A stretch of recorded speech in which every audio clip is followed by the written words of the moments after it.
my whole life loving you like a good million sweetheart. Every time I look at you, something is on my mind. If you do what I want you to, then that'd be crazy, man.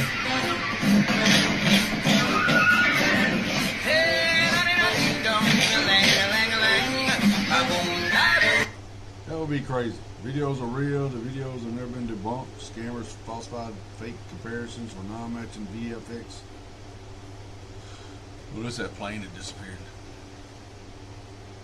Who's gonna tell her?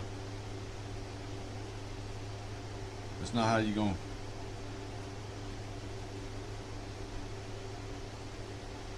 Yeah. You don't need guys for that. You got this. You got it, girl. She's working hard. Like to be a fly on the wall in these HOA discussions.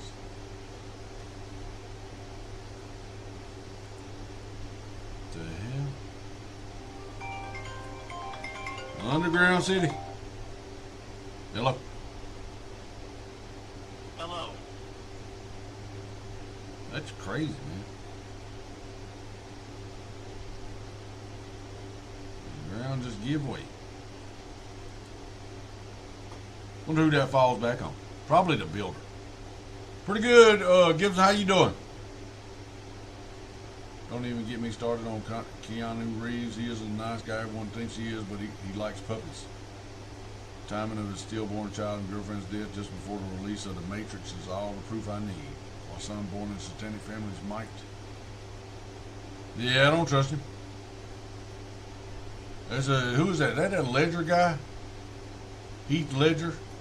Who's Keanu kissing on? Hey, we're gonna have a scene in this movie where it's gay loving. You want to be up? No, I'm good. Y'all go ahead.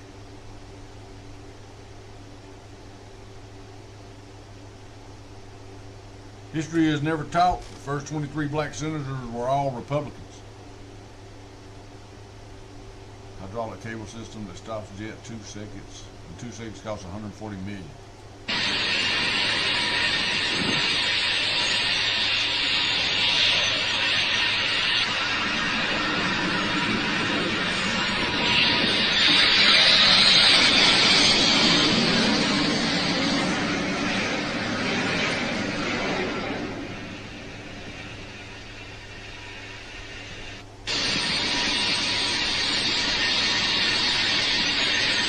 It's pretty cool watching them, how them things work. Like a braking system.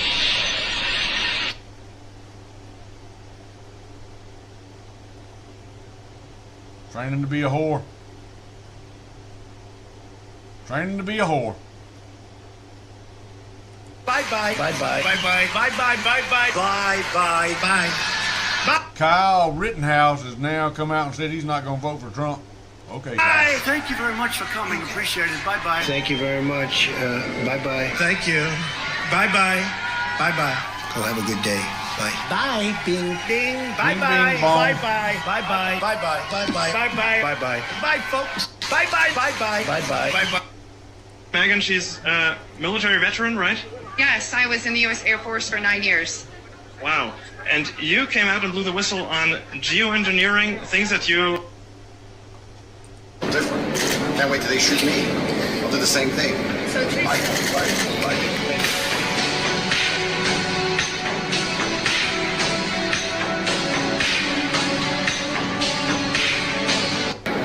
Real different.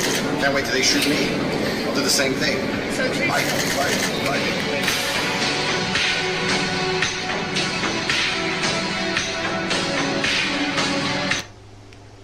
This is why it's apartheid Israel.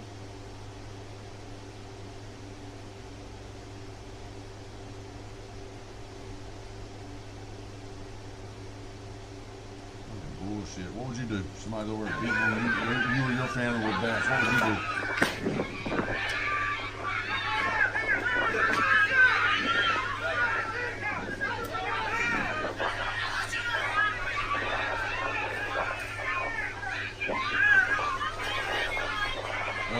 Might need to attack that guy with the gun, take the gun away from him.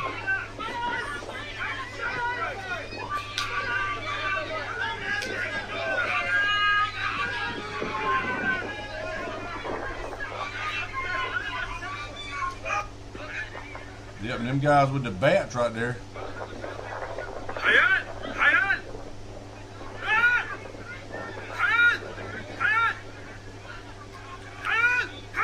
That guy's like getting from the side.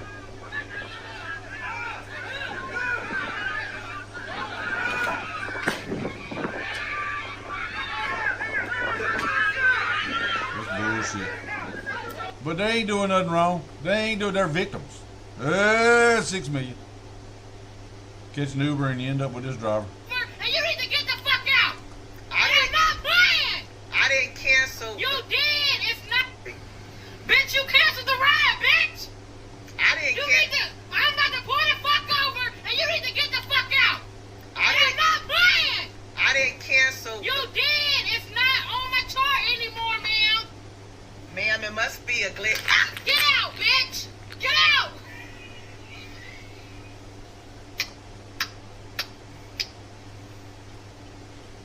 Big Mama said, Are you you better get out. This ain't no day? tax Are you cab. crying?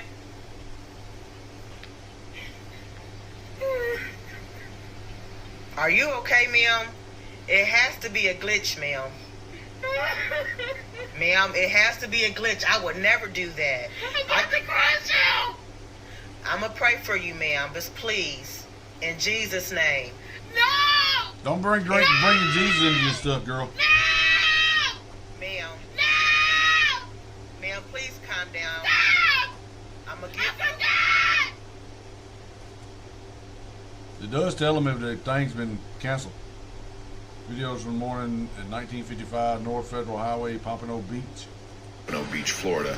She got turned away both Tons days of and was illegal told to immigrants come in back line, at 6 in driver's the morning. licenses. She should have Fucking.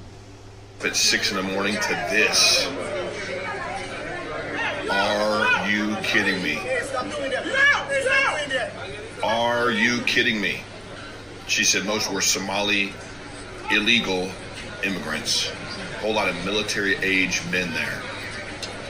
And listen, they don't want anybody. Taught me how to eat, how to drink, how to breathe. I thought I'd die with all I hate. It's gonna get rough, Gibson. But then something happened. It happened to me, just as it happened to you. Shut up! I don't want to hear your lies! What was it? Your Beef own or father victory? said that artists use lies to tell the truth. You're right back, Gibson. Yes, I created a lie. But because you believed it, you found something true about yourself. No. What was true in that cell is just as true now.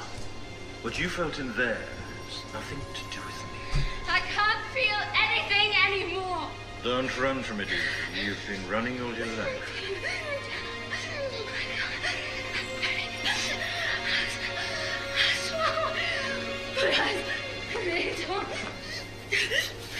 Listen to me, Evie. This may be the most important moment of your life. Commit to it. They took your parents from you. They took your brother from you. They put you in a cell and took everything they could take, except your life. And you believed that was all there was, didn't you? The only thing you had left was your life, but it wasn't, was it? You found something else. In that cell, you found something that mattered more to you in life. Because when they threatened to kill you unless you gave them what they wanted, you told them you'd rather die. You faced your death, Evie. You were calm. You were still. Try to feel now what you felt then.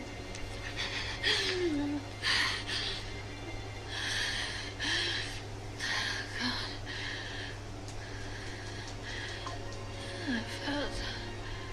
Yes. I'm dizzy. I need air. Please. I need to be outside. There's a lift. It'll take us to the roof.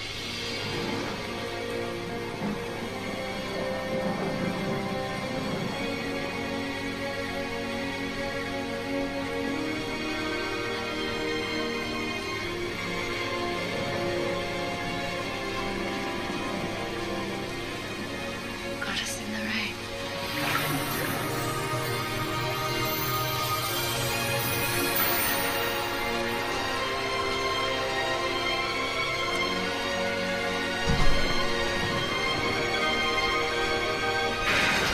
supposed to be a press briefing today at 2. I think it said at 2. So, Secret Service.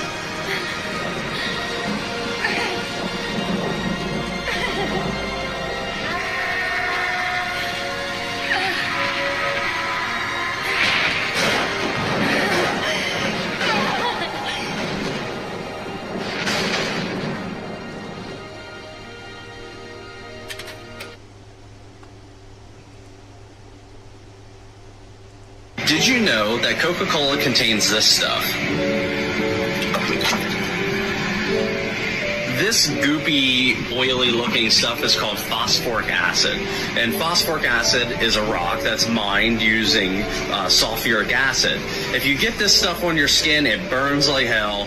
It's a corrosive. It rusts away metal. I mean, we got stuff that's metal here that rusts away. We use a lot of stainless, and it still rusts away the stainless. They put this in sodas, and we are consuming this stuff. It's a corrosive. We ship it out in rail cars and trucks with a label on it that's stating that it is a dangerous product. So why are we consuming it? I mean, it's not even... Calling from the great state of California. Hey, you know where that senator that's about to be president, the vice president Kamala Harris, is going to be president? That's where I'm from. Yeah, I hear you. Dude, did you see Trump fall on his face at that black journalist, National Black Journalist Committee? Oh my God! Even right He there, failed? Republicans were like, dude, this is fucking. He failed? Well, falling is more of a metaphor of like he didn't look good there. He looked terrible. Oh, it looked pretty good to me. The first question he was asked was like, "This is so rude." It was rude. What do you mean? What do you mean? What do you mean? What I mean? You couldn't tell that lady was angry. Okay, so if he says these things, are they allowed to question him on If you said what things? That Kamala Harris is, well, he didn't say that she's Indian. She said she's Indian. No. That he questions her biracialness. And they're like... Her biracialness. So rude. And then she... Hold up. He questioned her biracialness? And then she goes... She ain't never said she was black until she needed to say she's black. Remember, she was the first... Hold up. You said you're from California. Ain't she the first Indian senator? She's the first Indian Asian American senator. No, she's the first Indian senator, is what they said. I played the videos. That's cool. See, that's what I'm saying. You can't lie to me. I've seen the videos. See, you're just lying because you don't like Trump. You're lying because you don't like Trump. You're lying because you don't like Trump. It ain't working for you. You're losing people. You're losing people. What do you mean you're not losing people? Hold on. What do you mean you're not losing people? Who's that big tech guy that just said he's going to vote for Trump? Zuckerberg said he's not voting for a Democrat. You're not losing people? You're not losing people? You haven't seen the fucking interviews that CNN does with all black people, and they go, "Who are you voting for?" And they go, "Trump." Zuckerberg said he's not voting for... All right, I don't want to keep arguing with you. You're right. Kamala Harris is going to be the next president. Good luck with that. Wait. You said Zuckerberg wasn't voting for her. So why did he donate $2 million to her campaign? Well, I don't know. He said he wasn't voting for a Democrat. So is Zuckerberg lying? I wouldn't put it past a Democrat to lie. I would not put it past a Democrat to lie. I just want to know, are you canceling your Netflix subscription? I don't have a Netflix subscription. I want to know how many Republicans are... I don't have one. I don't have one. Are you canceling yours? Are you going to cancel yours? What do you mean, why would you? You're in favor of all that bullshit trash they put out? That's why our country's in the shape it is. Because of people like you. That's cool. I hear you. That's cool. That's cool. That's cool. That's cool. Fucking all these people coming. Did you not just see this video I showed? That all these illegals down there getting, in Pompano Beach, Florida, down there, all these illegals down there to get driver's license. You think that's cool? That these third world people are pouring into our country? Do you think that's cool? Do you think that's cool? Answer the fucking question. Do you think that's cool that all these third world... Then you're a fucking moron. You're a fucking moron. And this is why the country's in the shape it's in. Because of morons like you.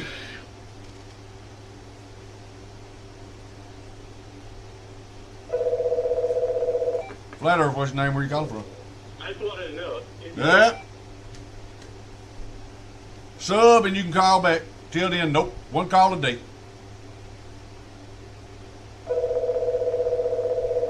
One call a day until you sub. Add Kyle Rittenhouse to the list of the Jews who will never vote for Trump. Laughing my ass off. Keep pandering to the people that hate you. Don't be surprised at the outcome. So, is Rittenhouse Jewish? I call him Khazarian Mafia. UFO was spotted in Brazil. Till I see a thing, don't call back. 7 residents of the Brazilian Curitiba noticed a UFO in the sky and filmed it. It looks like a UFO to me. What's a UFO look like? Looks like unidentified flying object. Do you believe in that? No, I don't believe it's. I don't believe it's aliens. I think it's demons. You keep believing all this bullshit they're showing. PhD in drawing tattoos. Things that's going, I don't know. I like your green hair there. What material do you believe this to be? Oh, I think that red shit looks like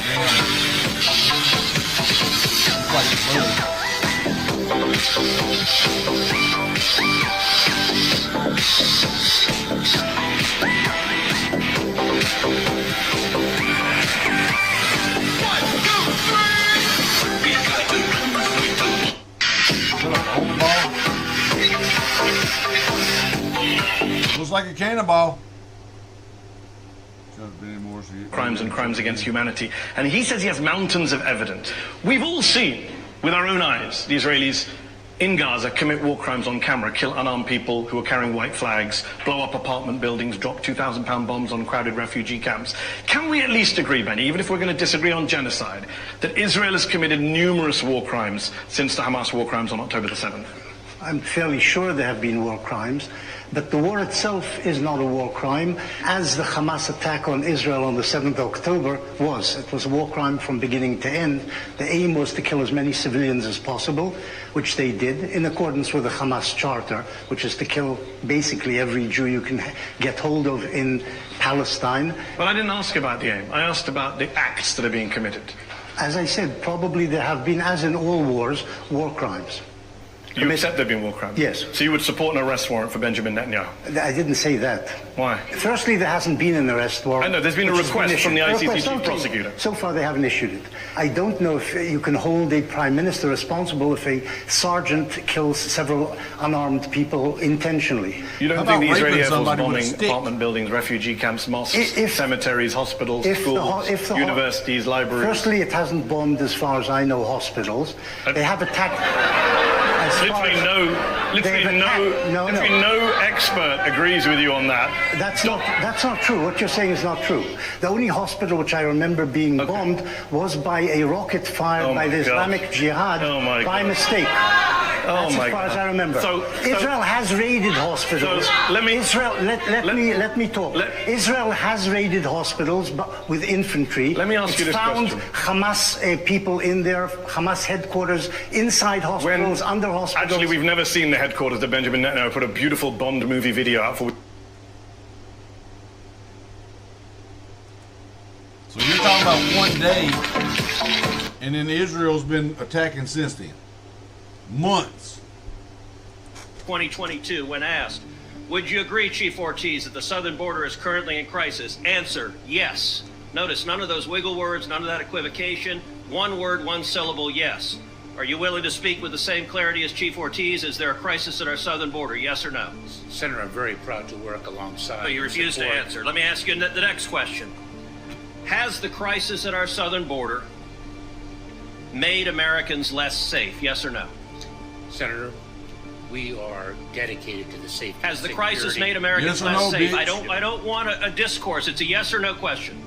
Senator, we have a challenge of... You refuse to answer the question. Mr. Secretary, let me show you how someone doing his job answers a question in a straightforward manner.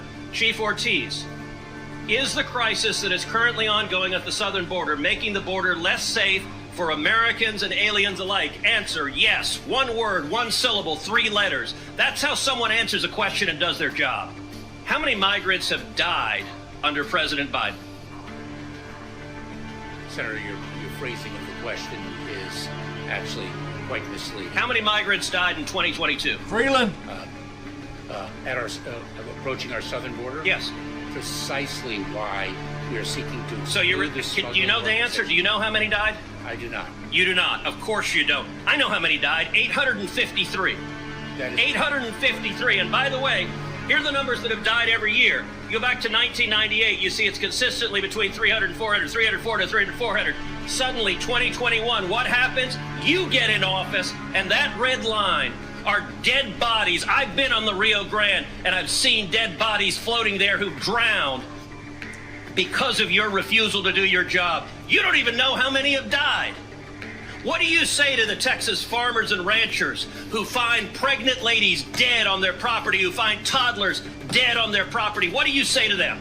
I say that is why, precisely, we are taking it to the smuggling organization. But you are not. That is simply not true. Number 2, it is let me read from the Wall Street Journal. The Wall Street Journal 2 weeks ago ran an article entitled, "It's like a graveyard. Record numbers of migrants are dying at the border." The story begins with this chilling line, quote, Eagle Pass, Texas. Local officials keep a refrigerated truck to hold the bodies of migrants who drown in the currents of the Rio Grande while trying to cross the border into the U.S. How many children have been sexually assaulted by human traffickers under the Biden administration? Senator, this is precisely why we instituted... I don't want a lecture. It's a question. How many children have been sexually assaulted by human traffickers under your administration? Senator, this is exactly why on January 5th we announced again, the parole do you know program. how many? Do you know how many children have been sexually assaulted? This is why we... Okay, you're going to refuse to answer that question as well. Let's look at CBP encounters. Hey, you can see 500,000, 500,000. It drops to the lowest level, and boom, what happens? You show up. And that red line is you. 2.5 hours That red later line than is the 2 Joe years. Biden. And you're claiming nothing happened. Oh, God, Yes, this was here before us. No, you made the decision to allow this to happen. Let me ask you, we now have over 5.5 million people who've entered this country illegally under Joe Biden. How many murderers have you released into America? Senator, I'm not aware of any murder. Hey, if you want to put a note in there, put the labor. Senator, labor let me was say so high something. because we Do had you to go know? to- If you take a look at... No, you don't get to give a speech. Do you know how many murderers you've released? I'm just trying to answer your question. How many rapists Senator. have you released? Senator, I'm trying Do you to know? answer your question. You can answer, I know or I don't know. Senator, any individual... They didn't have the glass for public safety... somebody broke How this many guy's child molesters mirrors have you off released? on his truck, and they called me to do from the a United service States. call on it. And I said, "Is it the 8-inch spot mirrors?" He said, "Yeah." Get over there to the job, and it is not. It's the ones that's mounted into the hood, not the ones that's on the tripod, the mirror, that you can just take the mirror off and replace the glass. So the parts house over here in Latonia don't have them. I had to go over to Forest Park this morning and get them. $260 a piece. Looked like he made somebody mad because the left and the right one was busted. Oh, so your testimony under oath, subject to perjury, is that you have not released any murderers, rapists, or child molesters among the 5.5 million. Is that your testimony? Mr. Chairman, may I have the opportunity No, to you may not. You may answer my question. You're not Is that your testimony, yes or no? Senator, you're not allowing me to answer your I am question. allowing you to answer. I'm not allowing you to filibuster. Let's move on to gotaways. Gotaways are the people that get away that you know about. Now, what happened under your administration? Gotaways consistently down at this low line, boom, you get in. And they go from below 180,000 to 600,000. Now, I'll tell you this about a gotaway.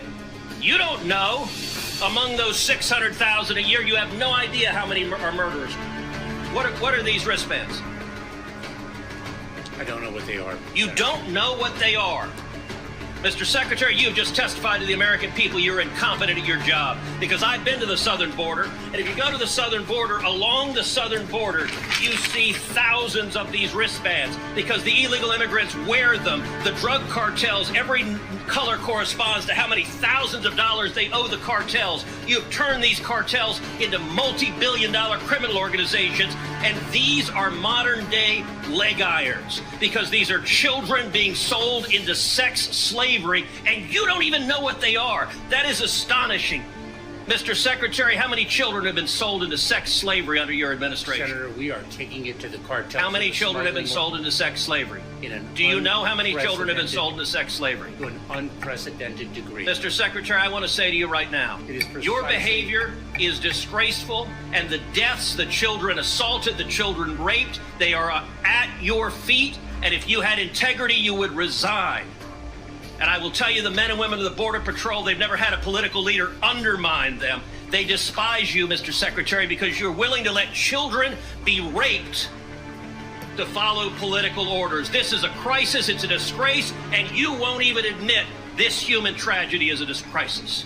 The governors of them states should be doing something. Somebody needs to step up and do something. Really, reported the Biden president, Trump has said repeatedly that he could have gotten the hostages out without giving anything in exchange. What do you say to that? Why didn't he do it when he was president? Well, they weren't hostages under him. He said repeatedly that he could have gotten the hostages out without giving anything in exchange. What do you say to that? What do you say to President Trump? Why didn't he do it when he was president? Sir, what a chance to show. Thank you guys. What a chance to show. Thank you. Family turned down $50 million from developers who built a suburb around their home. They said this is where we raising our kids. We got our puppy buried right here in the back. Ain't a tree on the damn place. A lot of grass cutting, but our dog's buried right there. We got a little cat buried over here, and somewhere out in the front we buried a rabbit. A couple of gerbils. I just throwed them over the fence. The gerbils. Told the kids I buried them, but I didn't. I threw them over the fence. Look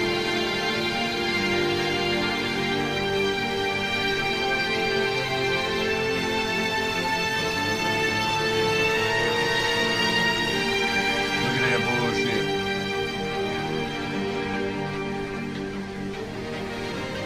Living free right there, buddy.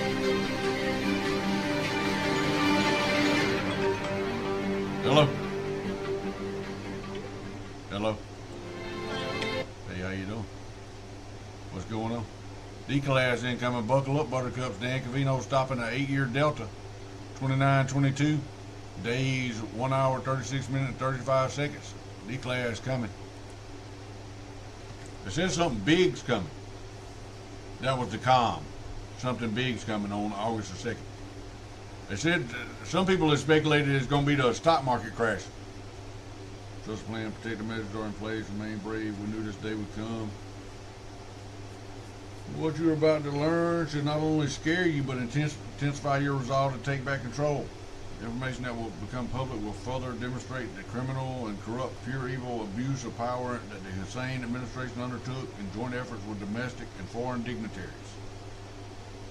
Snowball has begun rolling. There's no stopping it. Of course, trust the plan. D-class incoming.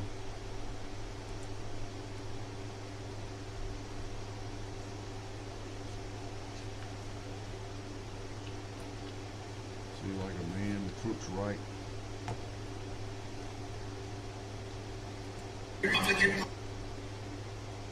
They're saying he was shot before, while Trump was still speaking. The patsy was shot, killed, so you got a dead body there. See this guy right here on the roof? Who is this guy?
I seen a video earlier that showed it,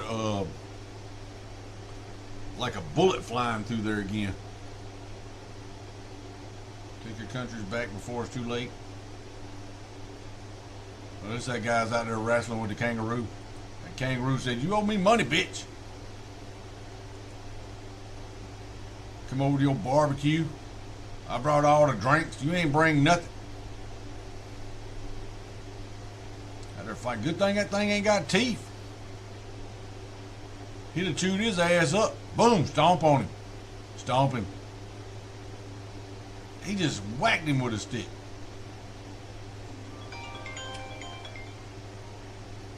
Hello?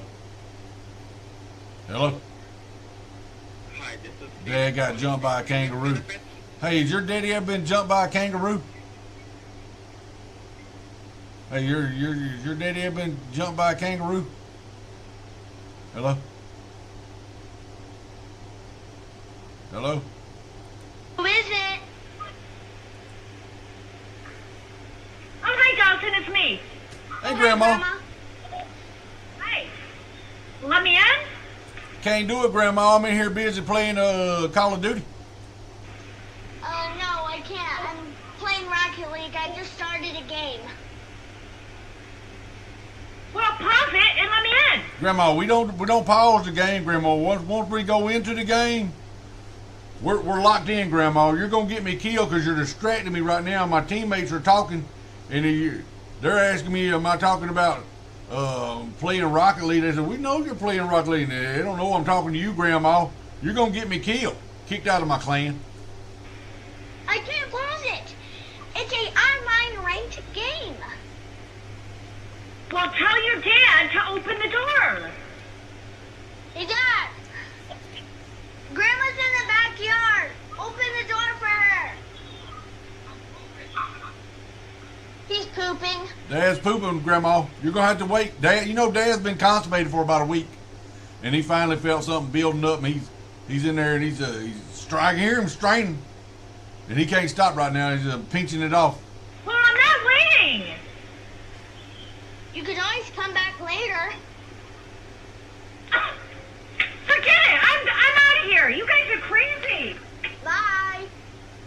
Love you. Love you, Grandma. Who is it? He ain't getting nothing for Christmas. He done messed up. Grandma's gonna be. Grandpa will get him something, but Grandma's not gonna get him nothing. Gigi. Can you imagine that? Cassie, Frank, what's up? How y'all doing? Apparently don't exist anymore, and they disappeared when.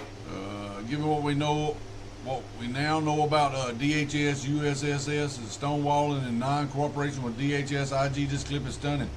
Benny Thompson plays dumb about both deleted text and DNC pipe bomb. If the threat was real and the device valuable, what justifies this reaction and January 6th committee refusal? When Mayorkas was Secretary of Department of Homeland Security. I've got a real problem with that.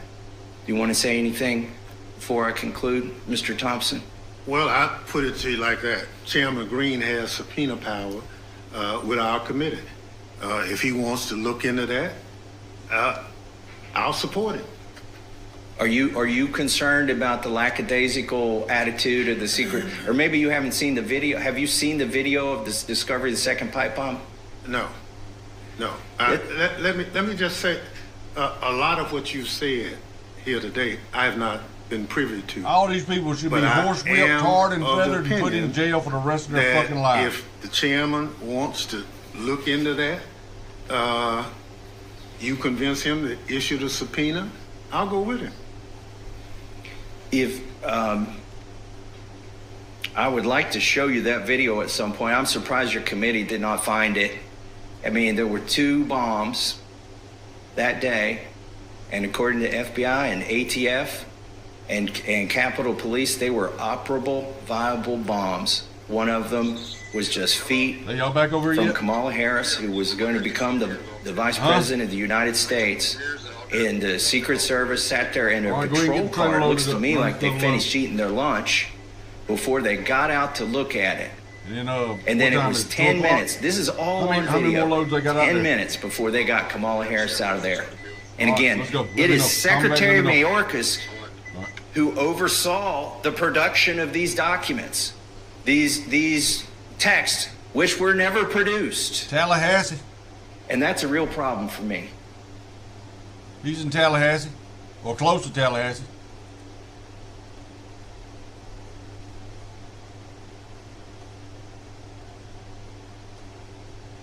Videos of children being in circulation just in the U.S. alone. That's more than one video per person that lives in this country. If you want to go into this or edit it out, but like I've seen, and there's like there are fines to these convicted criminals, and they're not releasing the list. What the?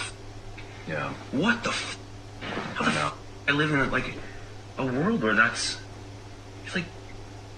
It's fuck my mind. I know what you're saying. You know, it's they're normalizing. They're trying to normalize pedophilia. I mean, you know about the Balenciaga thing, right? Yeah. You know, I mean, they're not even hiding this. Yeah. Because half the population doesn't care that little kids are being raped by rich, elite politicians. 66 million. No, I'm pretty sure they would care if somebody would come out and show them that this shit's going on. But every time when you say something about it, they go like, hey, that's a conspiracy theory. You're just talking crazy. Yeah, Epstein's Island, that was a picnic place they used to stop off. You remain in control. Gonna be biblical. In the middle of the war, you guard my soul. You alone are the anchor when my sails are torn. Your love surrounds me in the eye of the storm.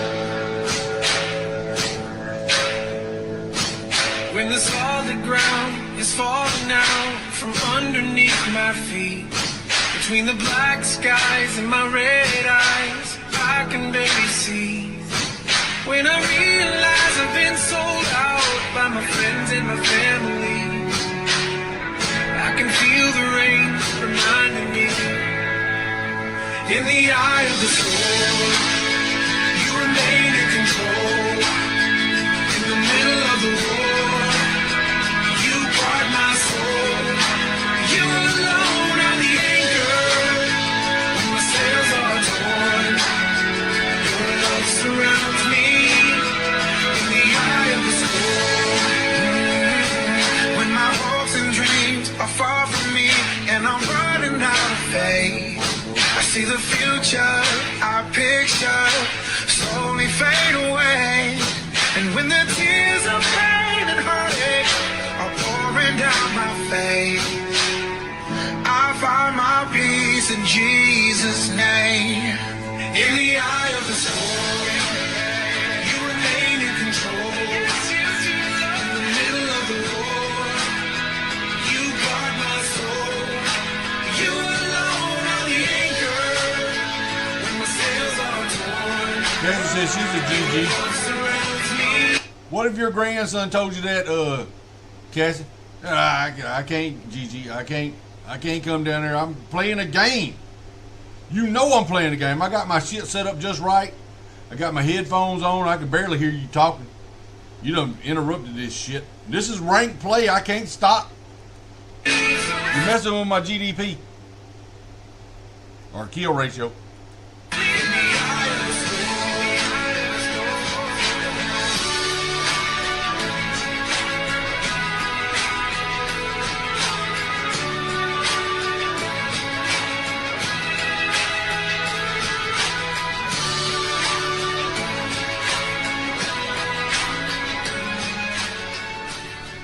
Man, I couldn't go to sleep last night. I was up at like 3 o'clock in the morning.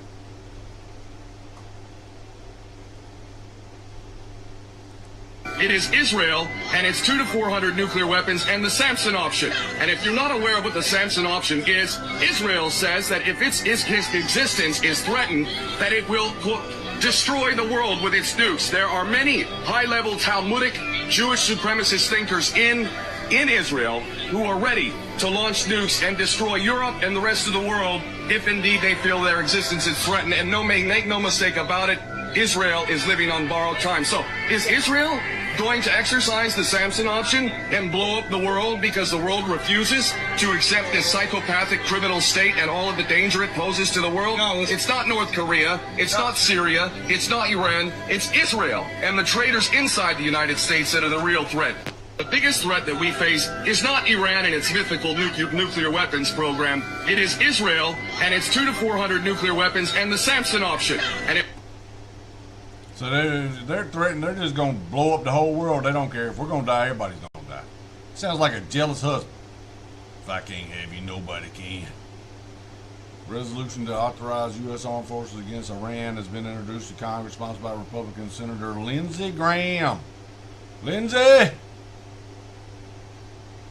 Lindsey's got his war panties on. Lindsey's got his war panties on.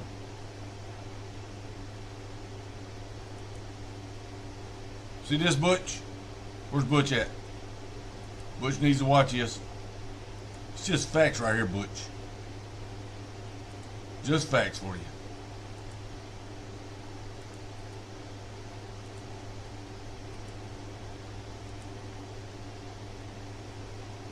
Our greatest ally says, anyone that believes in Jesus Christ do not have the right to live. Every second of their life, Indian, Chinese, Japanese, Tibet, Nepal, Thailand, so many. India alone is 500 million. China is 2 billion. So many, 2 billion Christians, which are idol worshippers. Between Chinese, Indian, Hindus, Buddhists, and Christian, at least 6.5 billion people are idol worshippers that, according to the Torah, do not have the right to live. Idol worshipper goy, it's death penalty. Not only Jews.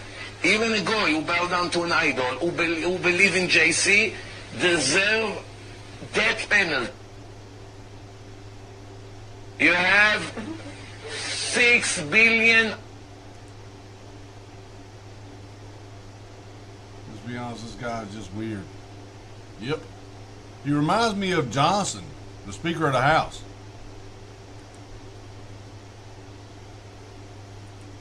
The Matrix tries to punish me.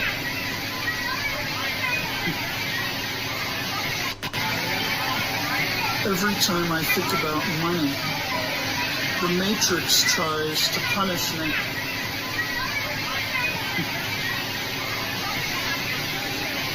Hey Matrix, newsflash, God's wrath is upon you.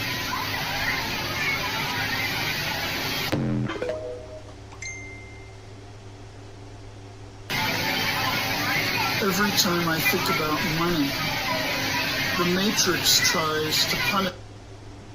This is how Tower Street citizens who question the government. This is what Maduro and Chavitas do to those who resist their dictatorship and tyranny.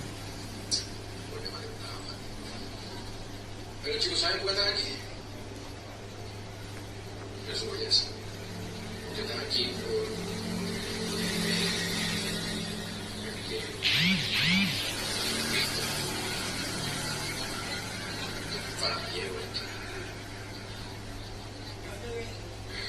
Si por ahora todo va a salir bien, todo va a estar tranquilo, no hace falta que te estén cagados, relaje, rápido.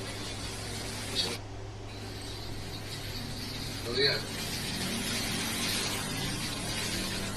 Buenos días, Indy.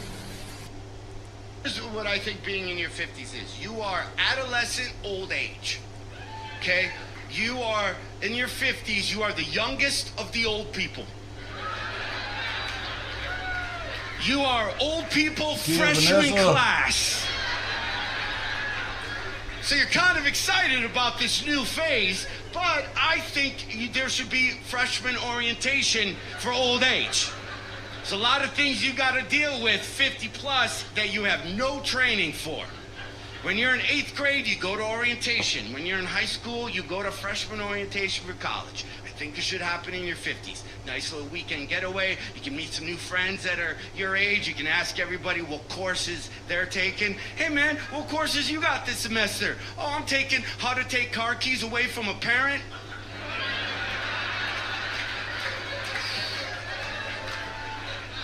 Should I follow my grandkids on social media? And I got $7,000 in my 401k and have to retire in 6 years. That's a tough semester, man. What do you got, John? I got intro to bird feeders, pickleball, and a balance class.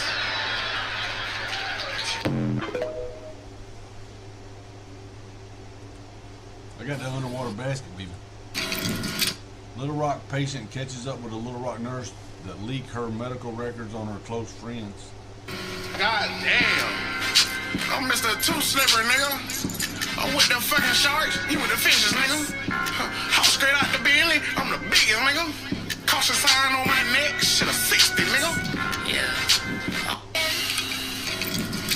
God damn. I'm Mr. Too Slippery, nigga. I'm with the fucking sharks. She's going to jail. That's assault. The fishes, nigga. House straight out the Bentley. I'm the biggest, nigga. Yeah, you trying to be. What the? Did you see? Man. What? Roll your window down. Oh, she crazy. She trying to have her weekend be messed up. Get out, please. I need to talk to you about this. Copper! Copper!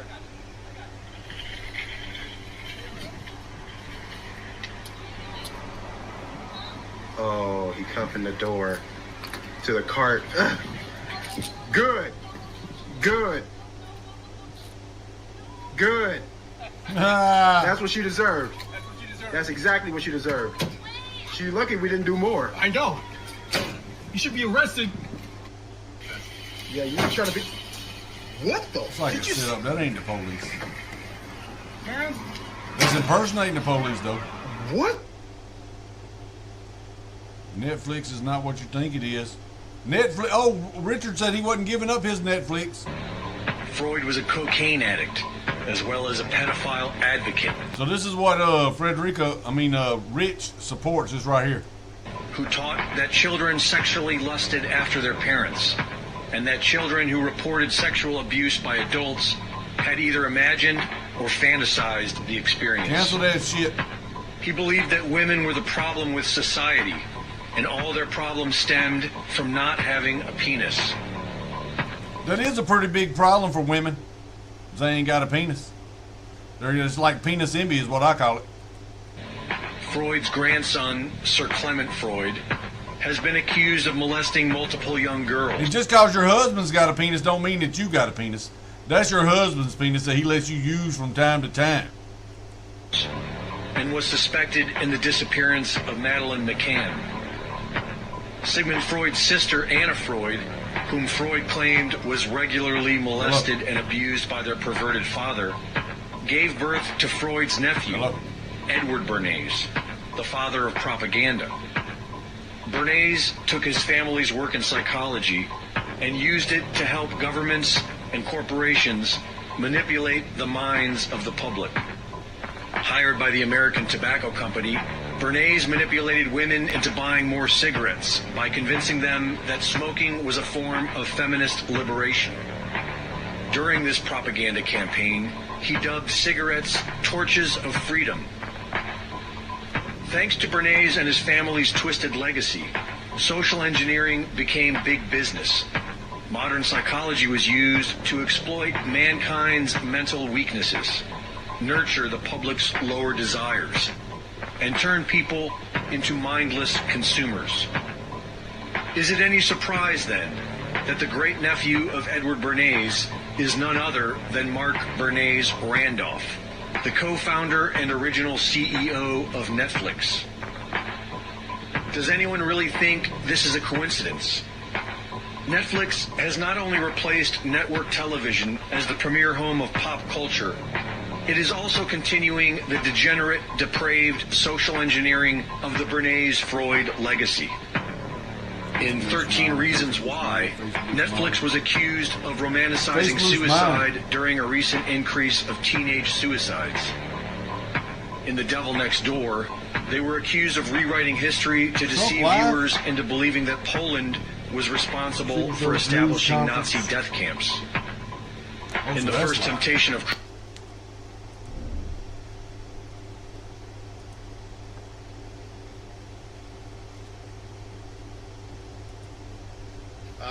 I've also directed all of our SACs, our special agents in charge of field offices. The assassination attempt of former President Donald Trump was a dark day for our country. I again extend my deepest sympathies to the family of Corey Comparator and sincere wishes for a swift recovery for Mr. Copenhaver and Mr. Dutch. The Secret Service takes full responsibility for the tragic events of July 13th. This was a mission failure. The sole responsibility of our agency is to make sure our protectees are never put in danger. We fell short of that in Butler, and I'm working to make sure that this failure does not happen again. I'm focused on ensuring that the full resources of the Secret Service are utilized to safeguard our protectees, and I've implemented and will continue to implement changes to ensure that that happens.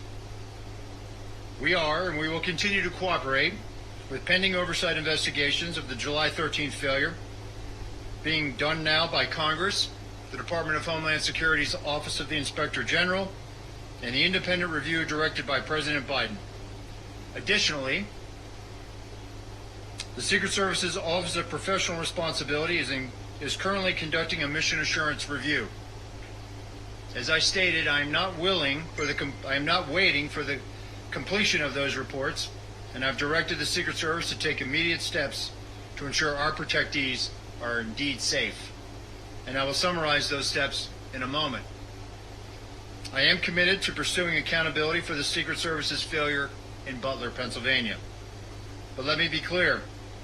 If policy violations by Secret Service personnel are identified by the agency's mission assurance review, those individuals will be held accountable. And they will be held accountable to our fair and thorough disciplinary process. The first part of that process is an investigation to identify whether policy violations occurred.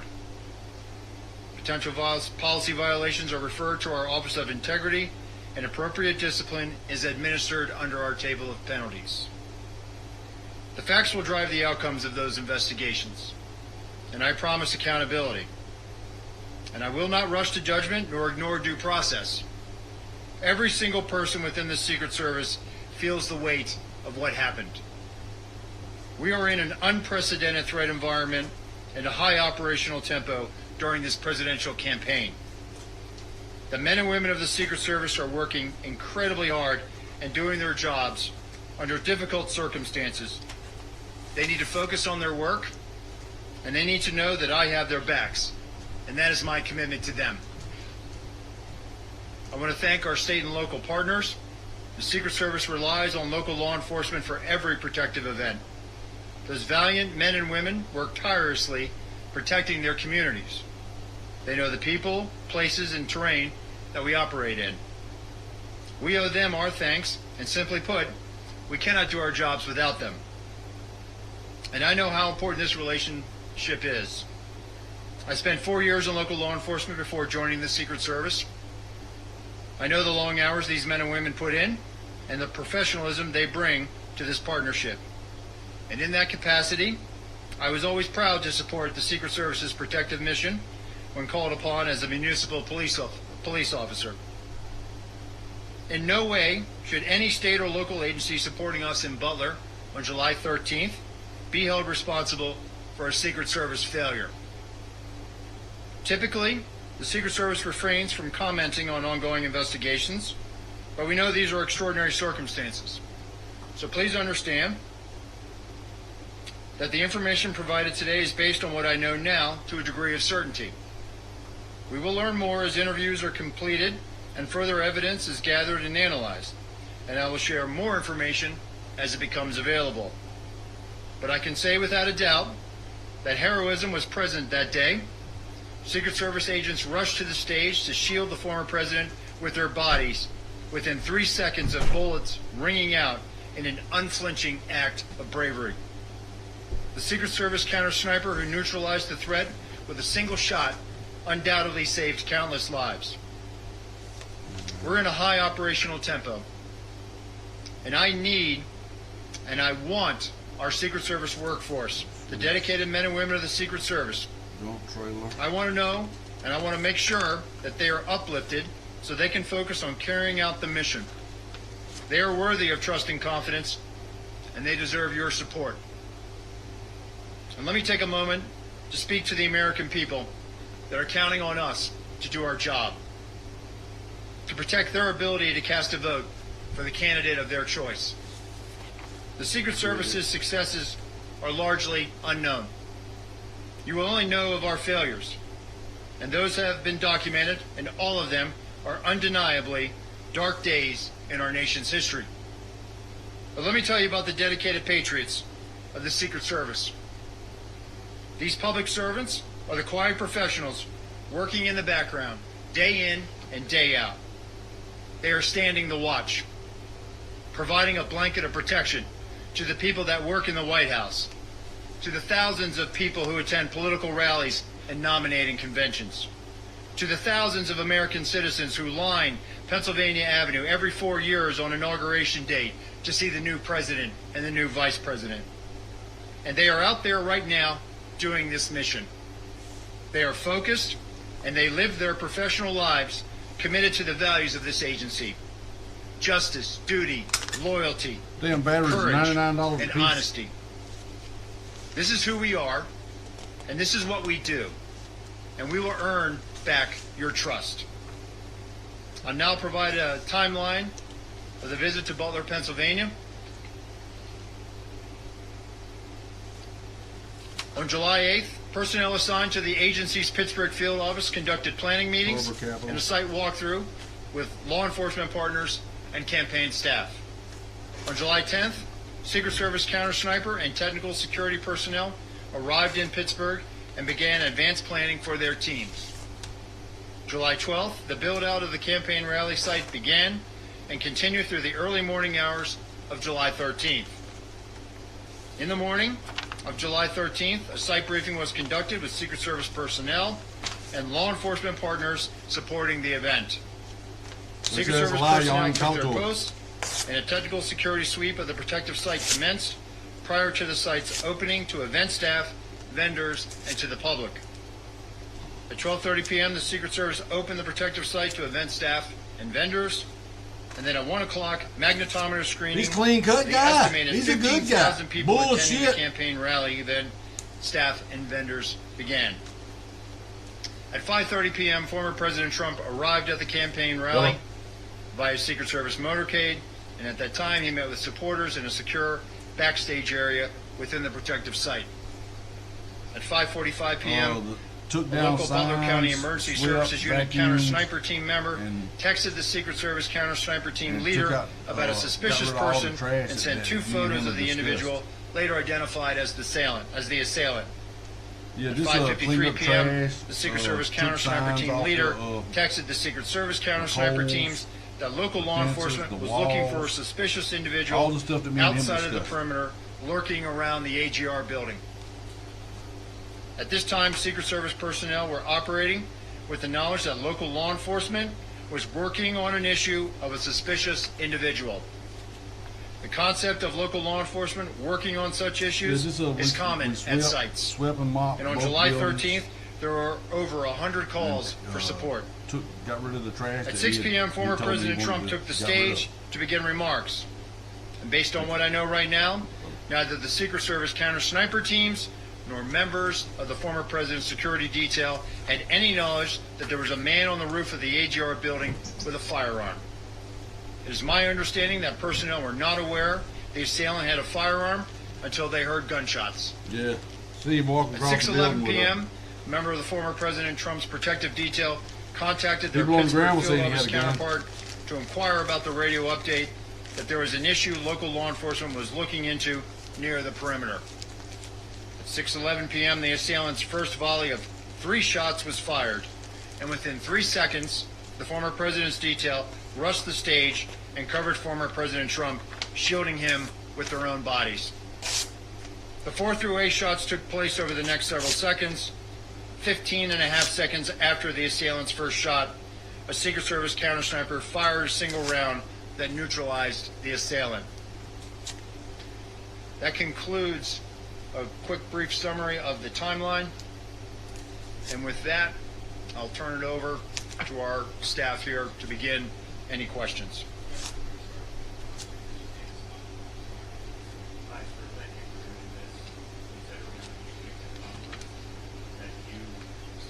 You said earlier this week to Congress that you don't want to tip anything on the scale as far as disciplinary action is concerned. I need to ask you, since you testified, has anyone been suspended with or without pay? Has anyone been fired? And will you tell us as people are disciplined along the way, or is this something we're going to need to just constantly be asking? Or will you update and tell us 5 people have been fired, 6 people, 7 people? What can you tell us? Sure. Thank you for that question, David. So, as I said in my opening statement, there are going to be, there's the mission assurance review. If that mission assurance review is looking into if there were policy violations. At that point now, if in fact there were policy violations, at that point now it'll go into a parallel path of a disciplinary type of investigation. Those are internal investigations that deal with employee matters, so we're not going to be able to provide real-time updates or continuously Why not? They're fucking government employees. It should be public knowledge. What I will tell you is that these are very thorough investigations, and if in fact there were policy violations and they are substantiated, those employees will be held accountable.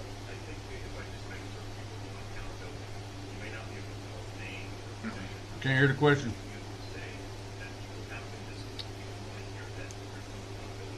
I will be able to, at least at a high level, provide at least some type of statement that people are being held accountable.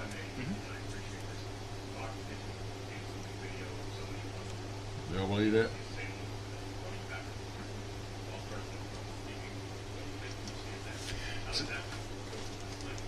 Yeah, so it affirms to me, and again, and you heard this from the FBI, and they're still conducting interviews and looking at this. It even just affirms to me that this was a failure. We should have had better protection for the protectee. We should have had better coverage on that roof line.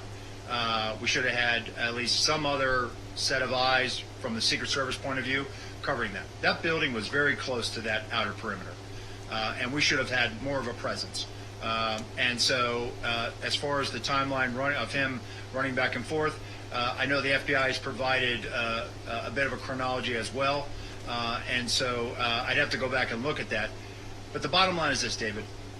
This was a Secret Service failure. That roof line should have been covered. We should have had better eyes on that.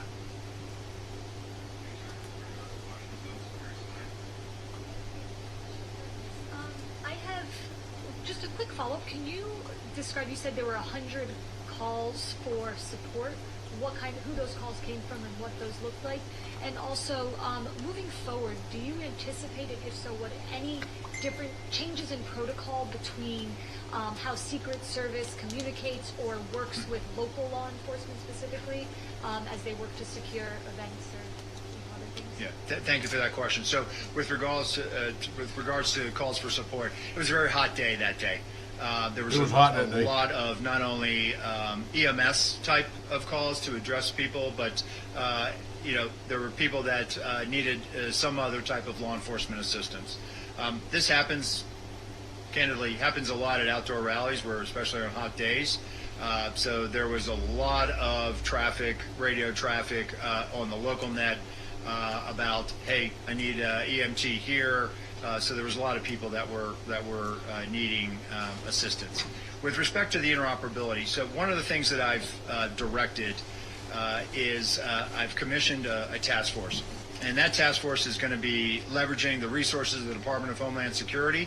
It'll be co-chaired in all likelihood by someone from the Secret Service and someone from CISA, and I think we're also going to bring in some state and local law enforcement. The interoperability challenge, it's not an easy fix. It's not as simple as just trying to figure out the local frequency of the agency you're working with, and then piping that into your radio network.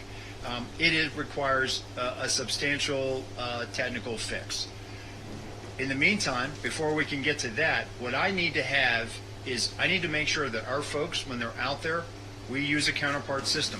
On the day in Butler, we had a Pennsylvania State Trooper in our security room. They also had a unified command post that had some of the other agencies that were on site that day. It is plainly obvious to me that we didn't have access to certain information, not by anybody's fault. It just so happened that there was a sense of urgency, that there might have been radio traffic that we missed. We have to do a better job of that.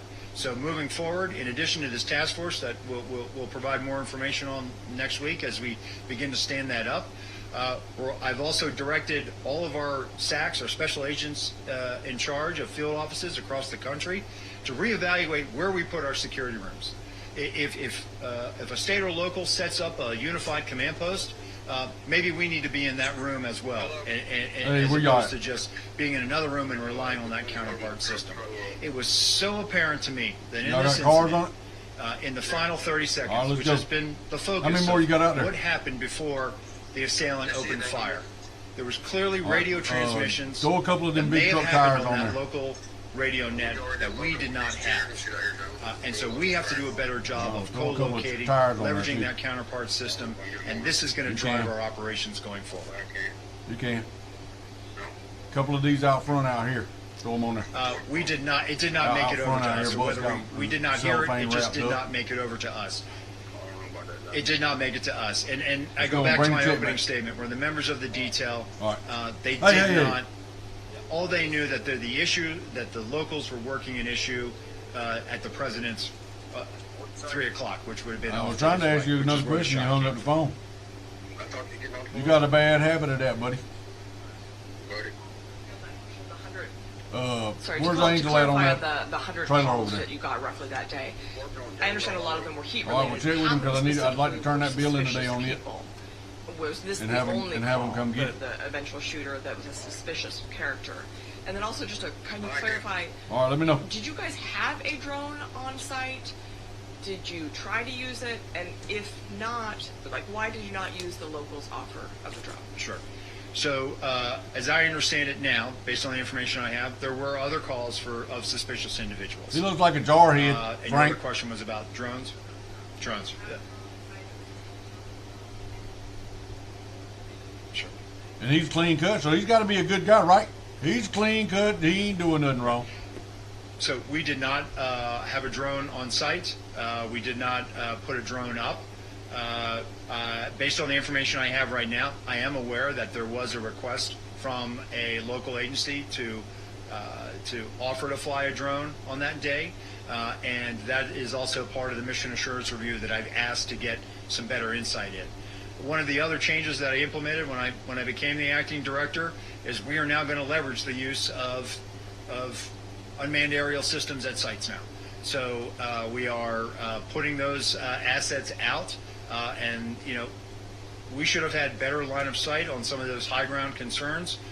We thought we might have had it covered with the human eye, but clearly we are going to change our approach now, Clearly and you we are did. going to leverage technology and put those unmanned aerial systems up. Thank you so much for doing this. You mentioned that there were text messages from Butler ESU to U.S. Secret Service counter snipers. I'm curious if that is routine. There were 2 communication channels at the Butler rally, and you referenced earlier this week it appears that information was stuck or siloed at the state and local channel. What was the plan to relay information from locals to the Secret Service initially? What is the protocol? And I just have one follow-up. Sure. So, Nicole, we use that counterpart system, right? And so the teams, especially on the tactical side, when it comes to the tactical, our counter-assault team, they actually had an embed with them from the local TAC team.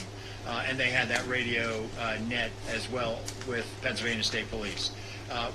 With respect to the counter-snipers, they were using cellular or telephone text communications. At this point, moving forward, what I have directed now is that everybody should be using the radio net. And if we don't have the ability to pipe in or leverage that counterpart system, that's one of the things that we're looking at now. We should be able to have direct comms with the people that are supporting us, and that's moving forward. That's what I have directed. So just to clarify, U.S. Secret Service counter snipers did not have radio communications. Not with the local CS folks that were providing a support. They were basically had an area of responsibility independent from where our counter snipers were secured. And just a last thing, did the U.S. Secret Service counter sniper teams that arrived on site on July 10th ever relay line of sight concerns? What came of that? And can you confirm that this was the first 2024 campaign event that counter sniper teams were assigned to the former president? Sure. As part of their advance, they identified those line of sight, those high ground concerns, and there's a division of labor. With respect to the whether or not this was the first time, it was. It was the first time Secret Service counter snipers were deployed to support the former president's detail.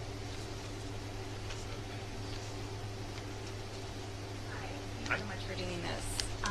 I have a question about the review that you did, the picture that you showed the Senate the other day of the vantage point that the local snipers had. How do you know that that's the window that they were actually posted at? Because they're saying that they're on a completely other side of the building. And related to that, has the Secret Service actually interviewed the snipers that were in the AGR building?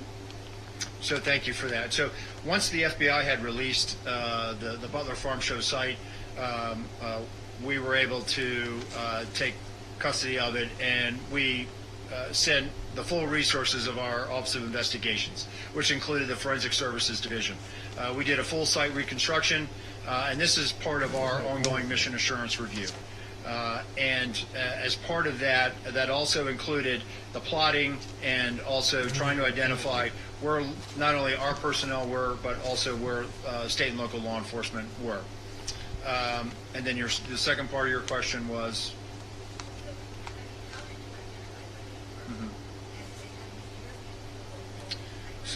So the mission assurance, we're starting with our federal personnel and working out. We will get, if they're willing to be interviewed, we will ask for the local law enforcement on site to be interviewed that day. How we went back and reconstructed that was based on what we had based on the ops plan, and then also based on what our own folks, as they understood it on the day of. I don't know what the hell that credit goes to. I don't see it.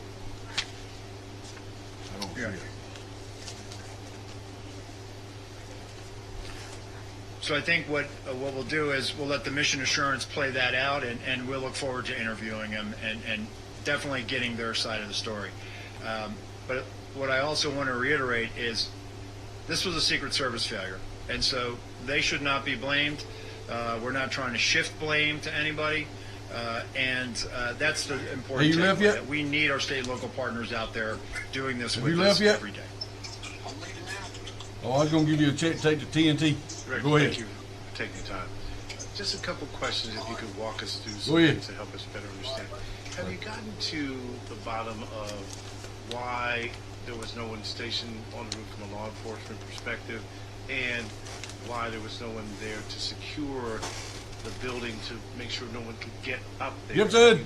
Have you gotten any clarity on why those two lapses in security were in place? And I have a couple quick follow-ups. Sure. It's something that, again, having been there the day after I was named the acting director, I wanted to put eyes on and go up there and see it. And looking at that site, it really, seeing how close that site was to the stage, seeing where it was, it definitely raised a lot of questions in my mind that there should have been physical presence, if not on the roof, that there should have been better security to prevent anyone from getting up on that roof. So moving forward, I've directed our Office of Protective Operations and our Special Operations Division now that when we are up operational and we have counter snipers out there, that we're working with locals, and that they in fact will also be out present. At the very least, the presence of a law enforcement officer can deter a lot of bad activity. Having been a local police officer, I will never know how many crimes I prevented just by being there, just by walking the street and being out there. And so moving forward, one of the things that we want to do is we want to deter people from even thinking about trying to do something like this again. And the only way we can do that is leveraging not only the resources that we have, but the resources of our state and locals, and putting them out there in an overt presence. Two very quick follow-ups. You talked at length at the hearing the other day about the system that did not operate, that could detect drones. Can you describe a little bit of how that works? Does that go in the sky itself to detect the drones? And then finally, the interoperability issue. I'm clear in terms of that Secret Service radios were not communicating with the locals, but you had people in the command post, right, who in theory could hear and know some basics of what was going on. Is that am I understanding that correctly? So with respect to the counter UAS, Pierre, I don't want to get into too much sensitive information, but what I can tell you is it allows that asset allows the geolocation to be able to plot where a drone is within a certain distance of how we set up. So think of it as like geofencing, and then being able to pinpoint and detect where that is. And with respect to the agency that was, we had Pennsylvania State Police, but it appears that there was really a big sense of urgency going on, and the state and locals were doing everything they possibly could to try to find the assailant. He had already come to their attention. They were actively trying to find him, and I believe everyone was doing their level best to try to locate him. But there could have been other agencies that were putting out radio transmissions, and this is something that we'll work with the FBI to get further on. But those radio transmissions might have just been back to the unified command post and maybe not have made it over the Pennsylvania State Police here. But that's something that we're going to look into, and definitely something that we are moving forward. We definitely want to remedy this going forward.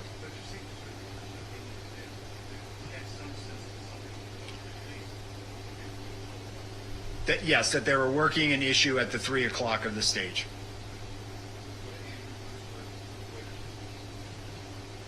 Thanks for doing this. I wanted to ask you about changes moving forward. Former President Trump has said he wants to continue having outdoor rallies. What specifically will be different at the next rally that wasn't the case in Butler? And if I could ask a follow-up to, do you have information in the 30 seconds after the gunman was confronted on the roof by a local law enforcement officer that there were local law enforcement trying to communicate with the Secret Service that there was someone on the roof with a gun, and that transmission was the one that was missed? Okay. So with respect to the former president wanting to get back out there, listen, it's a campaign season, right? Candidates want to be out there. They want to be, whether it's an indoor site or an outdoor site, it's on the Secret Service to make sure that we create a secure environment. Listen, we identify challenges, we identify concerns, and then it's on us to figure out what we need to do to mitigate that. So if there are going to be future campaign rallies outside, it's going to be on us to make sure that we are providing all the assets and resources to make sure that those sites are indeed secure. With respect to the radio transmissions, based on what the FBI, my colleague from the FBI testified the other day, and they are working on isolating some of those radio frequencies from the state and locals, that there was somebody who did in fact radio out that they had seen the individual with a weapon. What I can tell you is that piece of information, that vital piece of information, and by no fault of anyone, it was a very stressful situation. It did not make it over.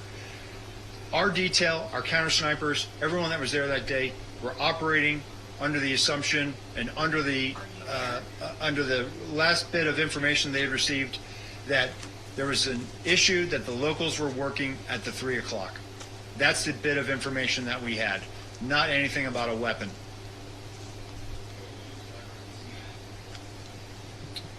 I wanted you to address, or if you can, describe the Pittsburgh field office and their level of experience, especially in preparing for events like this, and also have they explained their thinking and how they defined the perimeter that day? Sure. Thanks, Holmes. Our Pittsburgh field office, I don't think there's anybody in the Secret Service who is feeling this more than the men and women of our Pittsburgh field office. And I've met with them. And they are down right now. And so when I've met with them the other day, it was very difficult. It's difficult for them. They feel like they let their colleagues down. They did. They feel like they let the country down. They did. And they are wearing this, and it is. Hey, it's can you open. print me out You all can the see it. outstanding It's things an we got open with wound Jaden? that they are carrying. They are a very experienced office, and what I will say is, they are cooperating with the mission assurance. They understand the gravity of this situation, and they are definitely down right now. Okay. All right. Thank you, man. Bye. We can't hear the question.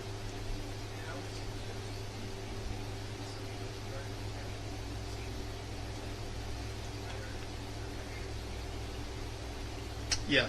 So when I said it's a failure to challenge our assumptions, meaning the assumption that, hey, that's going to be addressed or that's going to be covered by state and local. So earlier this week, I convened a call with all of our special agents in charge of all of our field offices, and I expressed to them, listen, we need our state and local counterparts, but we also have to be very direct, very clear about what our expectations are about what we need from them. Whether it's a particular asset, whether it's particular numbers of personnel, we need to be very clear so that they have an understanding of exactly what we need from them. That's on us. We need to be better communicators and articulate exactly what we need to mitigate any challenges, concerns, or anything that we identify during that advanced process. And so I have full confidence in our SACs in the field. I have full confidence in our state and local counterparts that moving forward now, we're not going to have this assumption that, oh, we think that they have it. No, we're going to work together. We're going to have good, hard, fierce conversations about what we're going to do, and then we're going to go out there and we're going to make all of these venues secure moving forward.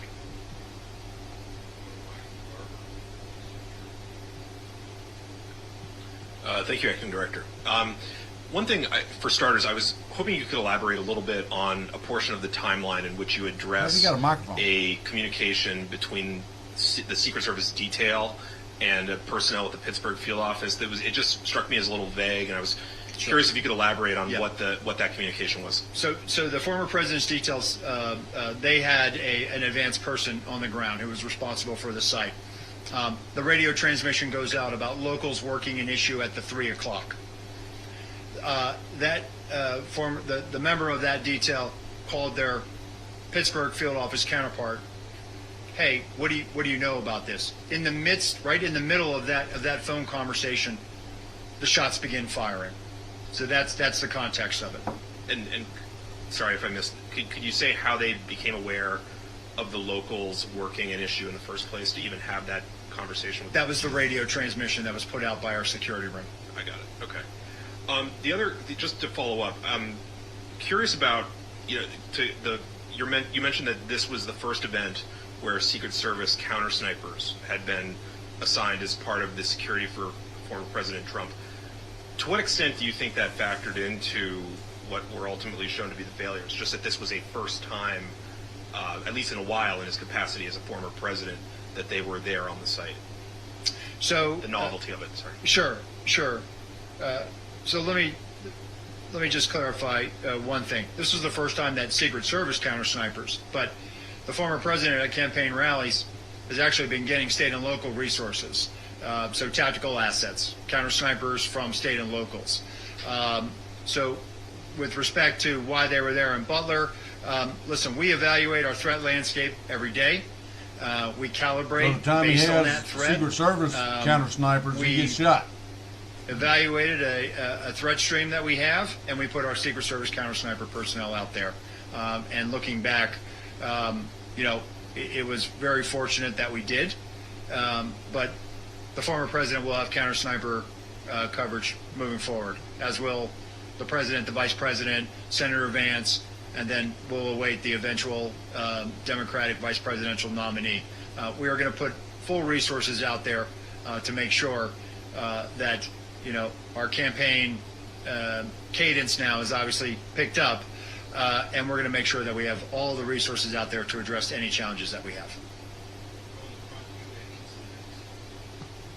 Thank you. As you're doing this review, are you looking at the days leading up to this event and the instructions that you gave to state and local and federal partners? I know in the past there used to be a PowerPoint presentation that was given before events like this, where people who were part of each unit in the Secret Service would stand up, go through the mission, who was assigned to them, what they'd be doing. I understand that did not happen in this case and hasn't been happening for some time prior. Is that something you think was missing here? Is that something you might review and bring back? And do you also think the Secret Service is too reliant on state, local, and federal partners? I mean, you have almost 2,000 HSI agents helping in events coming this fall. That's a third of their workforce, and it takes a lot from state and locals as well. So first, would you bring back the PowerPoint? Do you think there should have been more planning? And are you too reliant on state and local and other partners? Thanks, Julia. So that will be part of the mission assurance, the communications and what was communicated leading up to it. What I can tell you now, based on information I have, is there was, and what you're referring to is what we call a police meeting, where we bring all the agencies together that will be directly supporting a particular visit. We know that there was a police meeting. We know that there were agencies from the various jurisdictions were present. The ones, and when I say that, the ones that were the primary ones identified with providing support and were going to be involved in the advanced planning process, meaning they were going to provide a counterpart, kind of like what you said, the PowerPoint. If you're going to be conducting the site, this is Special Agent so-and-so, and here's their contact info. And then usually at the end of that meeting, everyone kind of goes off and they form up and they go over, how they're going to go out and do the walkthroughs and identify some of the things. Based on the information, I don't know about the PowerPoint. I can tell you that there was a police meeting. With respect to the PowerPoint, I certainly think that visuals are always good. I think that if we're not using it, we certainly will. But that goes back to my direction that we have to be very specific about what we're communicating and what our expectations are moving forward. With respect to the reliance on state and local law enforcement, listen, there are 700,000 full-time law enforcement officers, over 700,000 full-time law enforcement officers in the United States. The majority of prosecutions in the criminal justice system in the United States are done by state and locals. That's a result of criminal investigations that they do every day in their communities to keep them safe. Over 135 officers died last year serving their communities, federal, state, and local. 47 of them died by violent means, gunfire. There's not an over-reliance on them. They're out there every day securing their communities. They know the terrain. They know the people. More importantly, they know the local laws. If you're in a state where it's open carry, we're going to rely on them to enforce local laws. I, as a federal agent, cannot go out there and enforce the laws of the Commonwealth of Pennsylvania. I need those state and local law enforcement officers. So I would push back on that. With respect to leveraging other federal partners, when we were in the Department of Treasury and I was a brand new agent, I would stand post during a campaign year with agents from ATF, IRS criminal investigations. We were all one big happy family. Customs.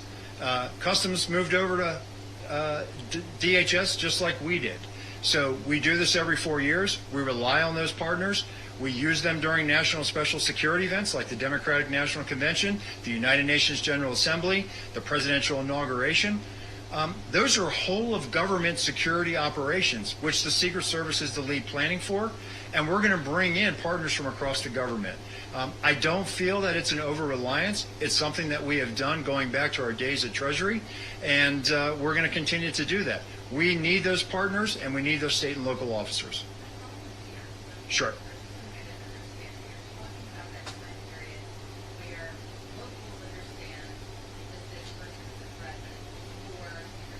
See, allow some of them to use the microphone, not all of them. we had our security room, and then they had a unified command post, and we had Pennsylvania State Police officer representative in our security room. No, there was not. That was unique. As I understand it, that's an emergency management model that they use. As I mentioned in that conversation with our special agents in charge in the field, I've directed them, hey, we need to rethink where we put our security room. If the large majority of our partners are in a unified command post or in a different location, we need to probably be there too. And so we have to rethink how we, where we put our security rooms, and we are in fact doing that now moving forward.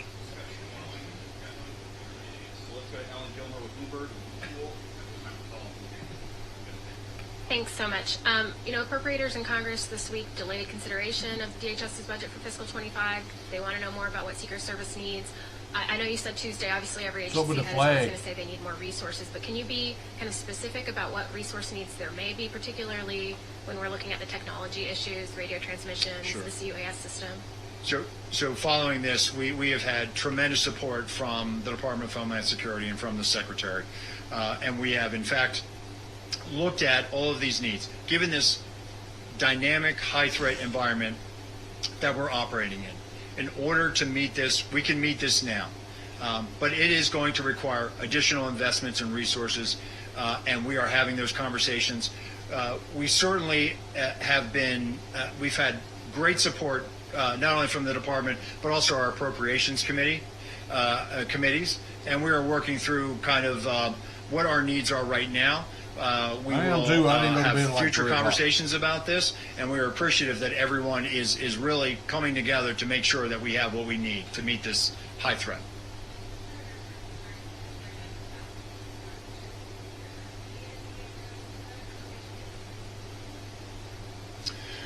Listen, that's not for me to weigh in on, but what I will tell you is, there's also a lot of discussion about why should the Secret Service do criminal investigations.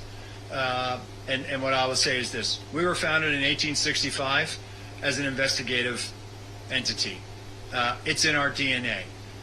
I firmly believe that the best protection agents learn those skills being criminal investigators. You learn how to interact with people. You learn organizational skills. You learn to be analytical. Those are all traits that you need to have when you're on a detail.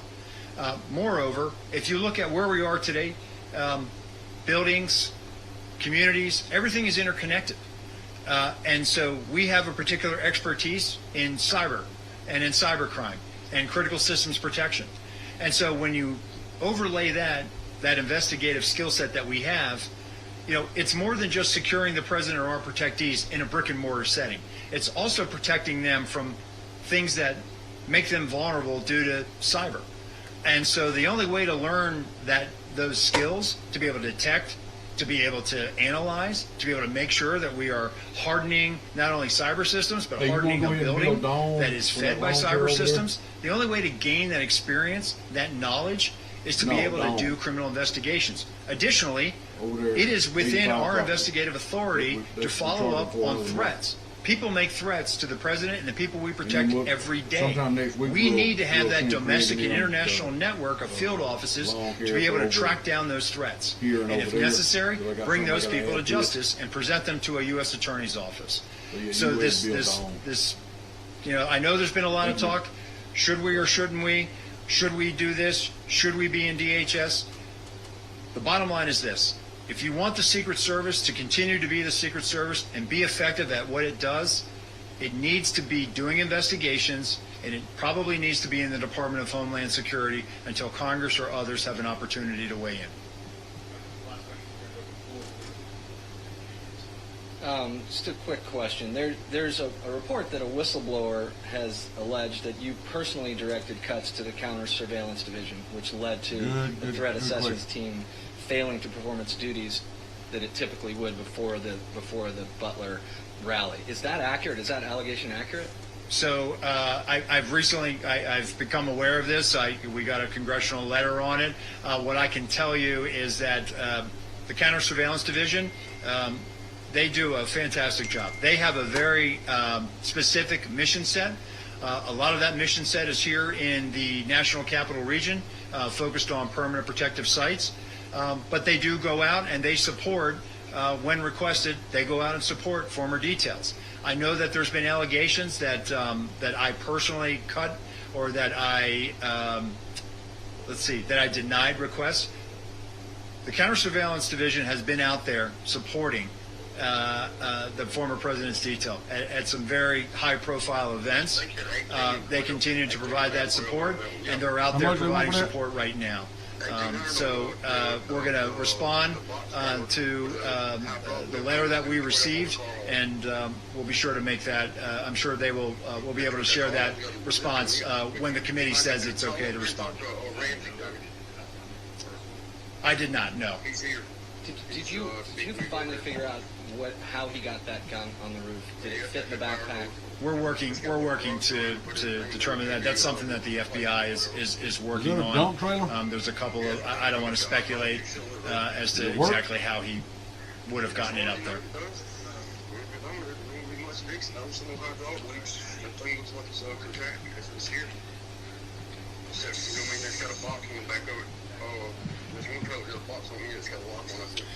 So we have already trained numerous details to be able to mobilize, to pick up multiple candidates. Most of the presidential campaign activity usually picks up coming out of conventions. So we are prepared for this. It's just that now we are in such a heightened dynamic environment. We're actually making sure that we are probably putting everything we can to make sure that we don't have a mission failure. It is incumbent upon everyone in the Secret Service. We all understand the gravity of this situation, and we are rising to meet this You can do that with that car, and with we are that box certainly, truck. as we go into the Democratic National Convention, as we await picking up another candidate with the eventual naming of a vice presidential You ain't gonna nominee be from the getting one call on Democratic that side, call. we are going to staff that, and we're going to make sure that we have all the resources and assets necessary to provide that level of protection. Thank you, everyone. Tell him whatever, tell him you made hundreds on one and lowball him on, you know what I mean? Because they buy for this crap. He said 18 on one, 12 on the other. So we got $2,000, 22, whatever, make him offer. Tell him I give him $2 grand for both of them. Huh? Tell him I give him $2 grand for both of them. Let me go find out. Hang on a second, I'm gonna keep you on the phone, all right? All right. Where's it at? Take $2 grand for both of them? 2,000 for both of them? Yeah, let me go right. Yeah, we said he get 2,000. 2,000 per thousand, yeah. I don't know. That's what I'm saying, my brother. He said he'd be about both of them. He'd give us 2,000 for both of them. Yeah.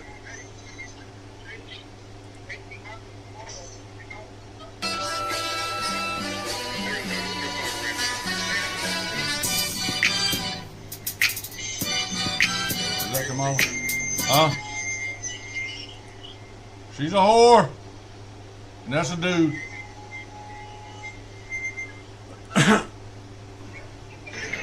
Hi, I'm Kyle Rittenhouse, Outreach Director for Texas Gun Rights. A lot of people are upset that I said I'm going to be writing in Ron Paul for President of the United States.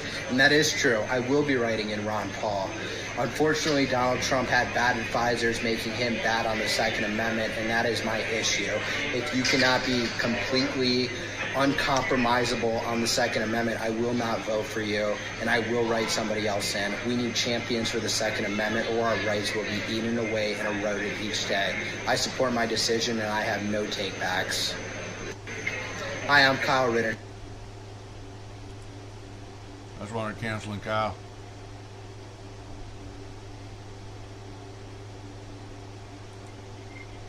Jody. What the hell is that noise?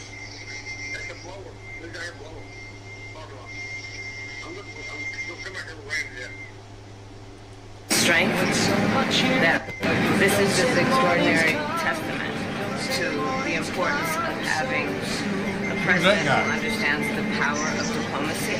I'm talking about this guy on the video. and understands the strength that rests in understanding the significance of diplomacy and strengthening alliances. This is an incredible day. This is this extraordinary testament to the importance of having a president who understands.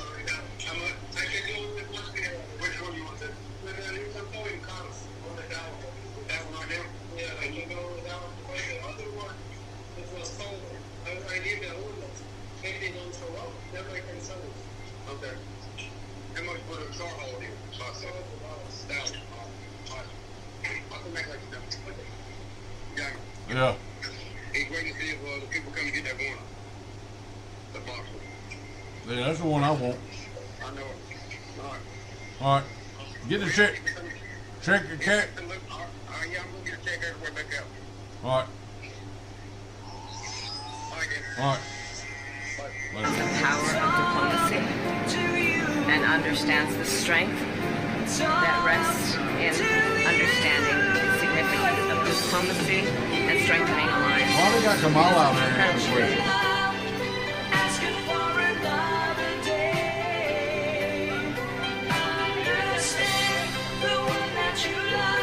Stepping up and taking control, buddy.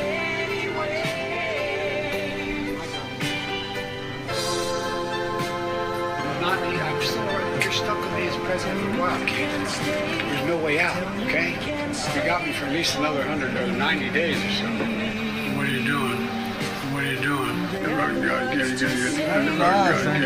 So Merry Christmas, everybody. How dare we speak Merry Christmas? So Merry Christmas, everybody.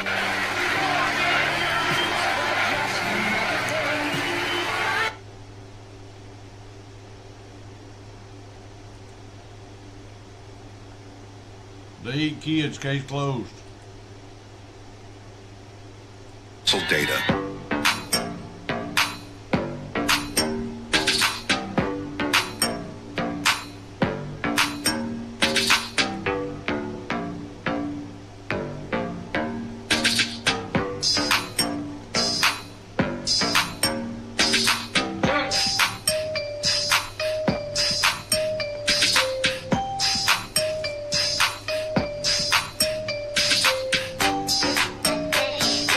He's a known child molester.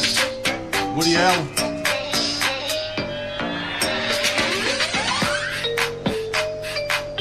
Don't forget to like and subscribe for the best quality data comparison videos.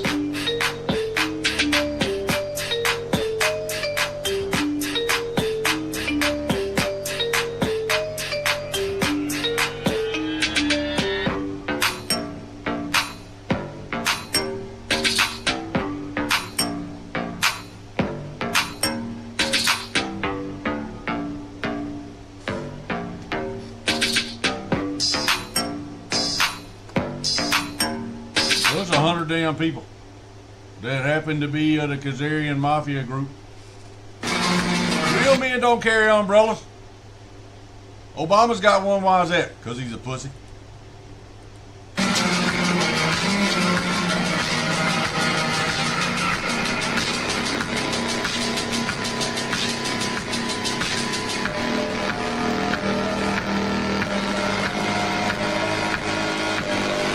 Putin out there in the rain, Trump out there in the rain. They raw dogging it. That's what you call raw dogging it. Same way they make love to their wives. Raw dogging it.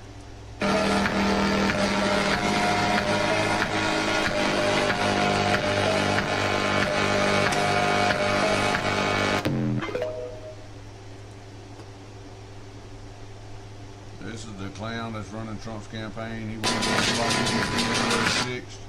He wanted to get Ken Paxton out of Texas. We have a problem, y'all.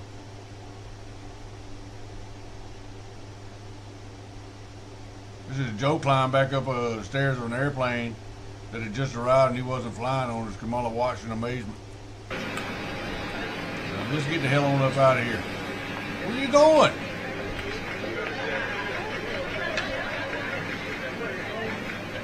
I'll just check it, see what kind of room it's got inside there. Y'all are really protecting the president. There could have been somebody inside that plane.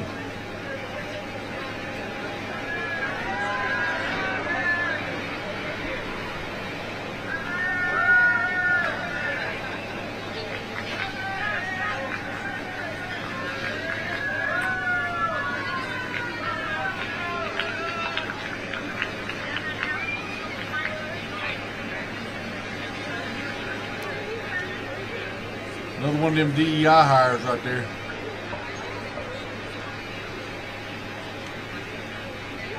Woman with a gun.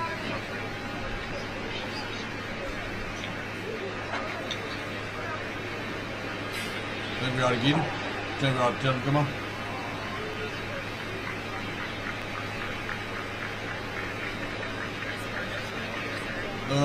Joe, what are you doing?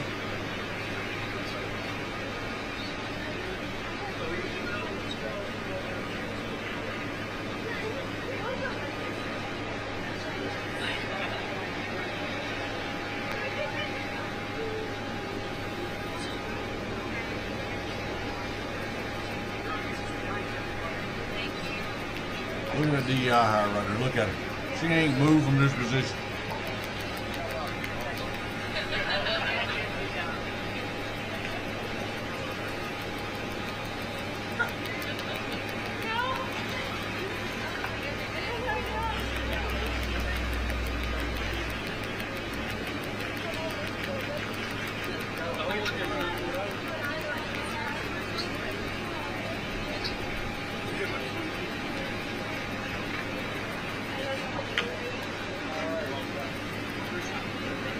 Thanks for being here, everybody.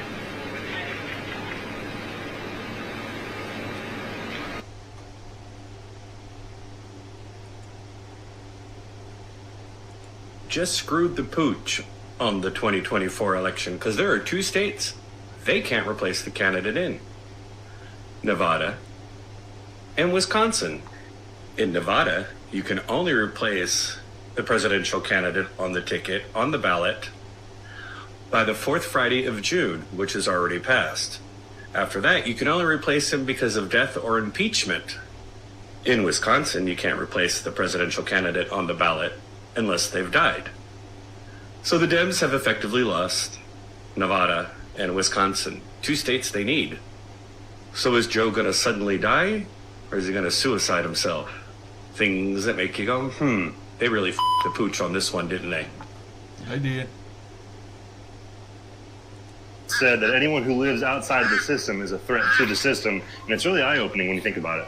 You know, when I saw someone say that quote when they read this garbage article that you read right here, talking about how backyard chickens are a threat to industrialized farming because of bird flu. Government's fear is not about this chicken spreading bird flu. What it is scared of is the idea of everyone owning chickens affecting their FDA subsidized factory farms and their profit and loss sheets. You might be thinking, Brian, are you really going to make that big of a stink over a couple of backyard chicken eggs? And the answer is absolutely, because the more self-sufficiency that you seek, the more control they're going to try to take. And so yes, this chicken egg right here is very important because homesteading and self-sufficiency have become widely popular over the last couple of years, and it's going to continue to gain popularity, which means it's going to continue to gain dissent from the government, because self-sufficiency goes against the government's idea of dependency that they want you to have. Fact of the matter is, somebody that can take care of themselves, supply food for themselves and their family and their community is an asset to me, but a threat to the government.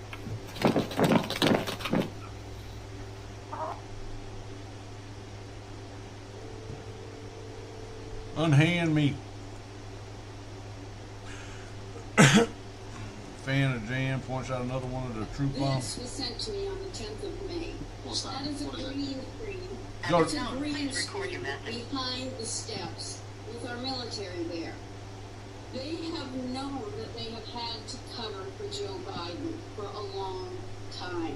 I mean, how do we know that's not just some kid online who's photoshopped that up? I mean, Jan, let me just say, we've, of course, elected our own new government. Yes, it's safe for viewing at 11 a.m. This was sent to me on the Hey, get that guy my number and tell him to call me when he finds out what he's gonna do with them trailers. Give that guy my number and tell him to call me when he finds out what he's gonna do with them trailers. Or get me his number. I don't have the number. Oh, get those lights! Huh? I don't have the number.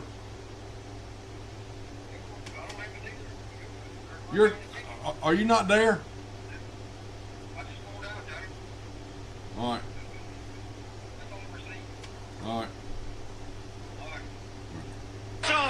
Off! Turn them off. They're too bright. Turn them off. Turn them off. Let's go. Ready? Turn off the lights. Turn off the lights. Turn off the lights. Turn them off. No, get those lights off. Off. Turn them off. They're too bright. Turn them off. Turn them off. Diana knew about their Hunger Games and human hunting parties. She took their slings and arrows, taking arms against a sea of troubles. We see your mockingjay in plain sight, disguised as peace. And the president just got inside that plane after shaking all of their hands. This makes no sense to me. Why he just got, Joe Biden just got in the plane. I don't know what's going on. Is that the plane he got in? What's in this plane? This plane delivered a bunch of prisoners from Russia, and the president just got inside that plane after shaking all of their hands. This makes no sense to me. Why he just got into an empty plane that just landed and has nobody and nothing inside of it.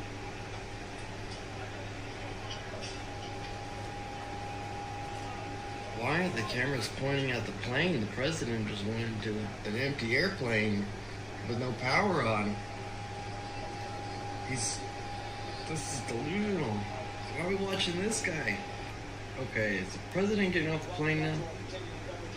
There he is. What is he doing?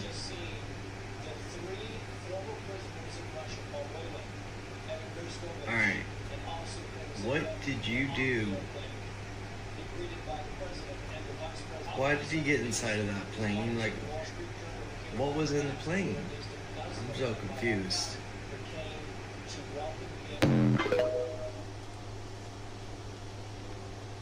Black neighborhoods, black unemployment, black businesses, black leaders, black community, black churches, black struggle, black president, black culture, black jobs. What the fuck? What is a black job? Everything. You got to put the color in front of everything.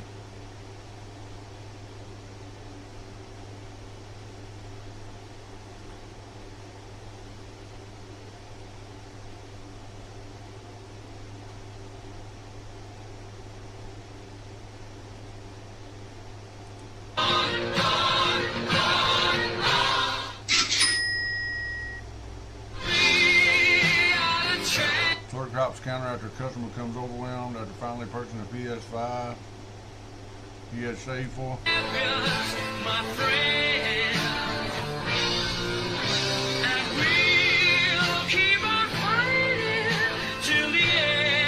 Hell yeah!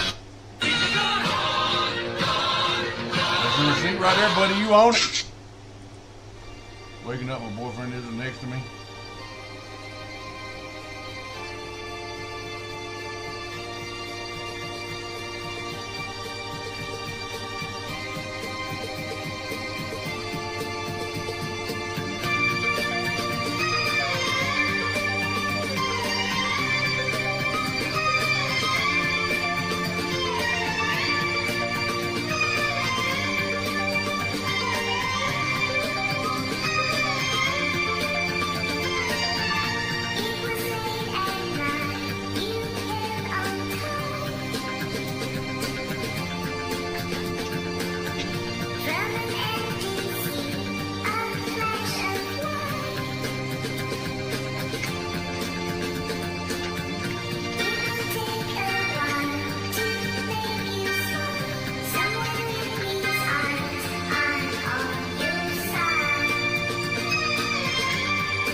Oh, ain't that sweet?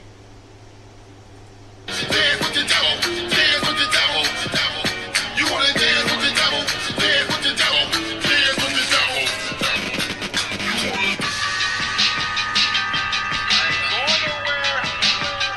It's about to get scary, bizarre.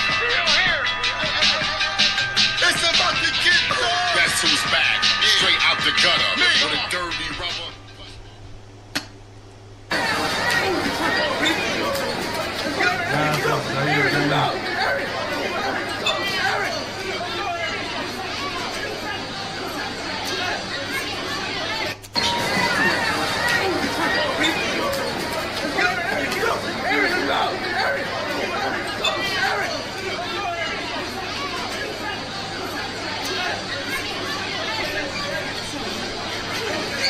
Watch out there, buddy. Before you bring it up.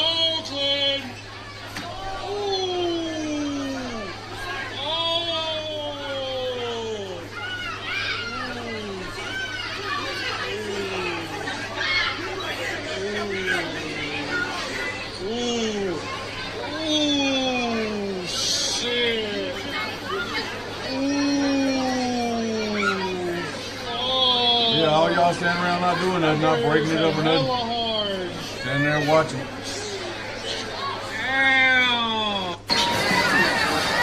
Standing there watching.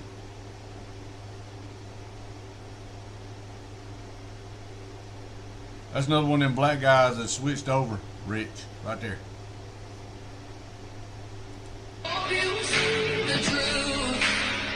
This puppet show stays on because of you. We've been dancing with the devil way too long. I know it's fun, but get ready to pay your dues. Oh God, come back home.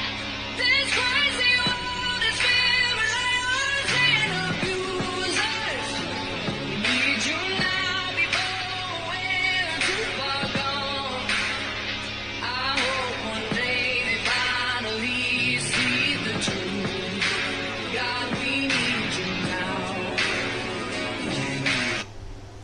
San Diego, Venezuela, where a man is about to get robbed at the ATM, but this isn't your typical man. This isn't your typical average victim. No, this man is an off-duty police officer. Chitty, bang, bang his way out of there and saved the fucking day. Holy shit, Edson. Look at that holy piece of shit on the ground. Just went from a criminal to a holy man instantly. The off-duty police officer sets his things down, goes behind this woman as he gets locked and loaded and ready to use his wireless hole puncher. He's like, I don't have any cash, but I do have my American Express to Hell card. I know some people out there complain and say, why did he go behind that woman? And I say, well, look at the end result. A thug shot point blank dead, now on the ground, scoring himself a complimentary first-class one-way ticket into the depths of hell, arriving just in time to make a sandwich for his new boyfriend, Lucifer. What? Internet went crazy because Kamala supposedly raised over $70 million in 24 hours, beating out Trump $53 million. Well, come to find out, it's all bullshit. Why am I not surprised? And I know some of you liberals and Democrats don't want to admit it, but there's no way on God green earth that Kamala, who has 2 million fucking followers, approval ratings, in the Sleepy Joe, go to sleep, Sleepy Joe, magically raised over $70 million fucking dollars. Are you all out of your damn minds? Been seeing this girl rallies? All 33 and a half people show up. Her rallies is worse than a Sleepy Joe. Stop it. Don't make us laugh. There's more and more black folks. They not voting for Kamala. The only ones that voting for Kamala are the same type of people you see in mega black churches. If you know what I mean. Not believing that she gonna get in office and put her foot down. Well, we done had all these men. We want a woman. We want a woman. Hey, listen, I'm all for it. But I'm not looking at the gender side of it. I'm looking at the fucking policies. Now, if we had a motherfucking woman on the Republican side that was speaking like Trump, I'm all for it. But this is not about a woman, men, black. That's not what this is about. This is about who has the best policy for the better good of everybody in the country. Not just you, everybody. Me. That's why we can't progress in life. Because everybody's selfish. Nobody is voting for Kamala. Nobody voting for that bitch.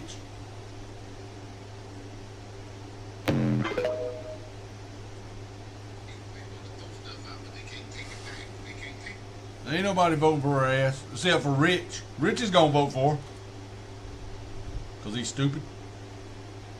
Chevron plans to move its headquarters from California to Texas due to excessive regulation and clashes with authorities that made that made California close for business. Chevron's leaving. There's Kyle Rittenhouse crying. That was when he was in the courtroom when they tried him for murder because he shot the shit out of them boys. All the people that supported his little sellout ass. Oh, Lord, did he crash me? That's right, run. That thing fell out his butthole. He ain't got no grip. House Judiciary Committee just sent this letter to Lauren Merchant, the daughter of Judge Juan Merchant, asking her to turn over business records and communication between herself and her client. The Biden-Harris campaign, Lauren Merchant has to provide. She's the one that was using Trump being tried to raise money. Boy, Trump is unmatched.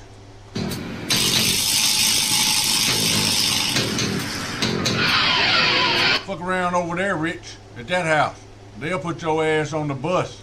That looks like Moon Man's house. Got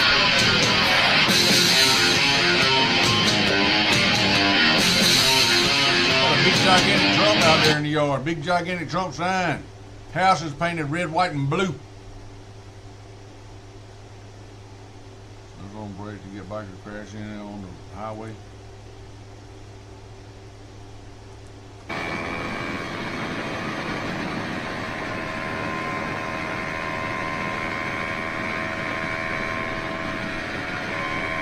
Hammer cam footage.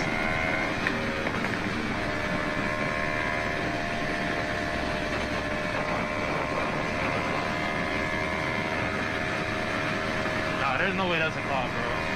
That's a cop. Doing the same speed as a cop? Whoa, what are you doing, bro? Oh, maybe it is. Shit. Why you brake check me? What are you? Lawsuit. What are you doing, man? Lawsuit. Fucking cops make me sick.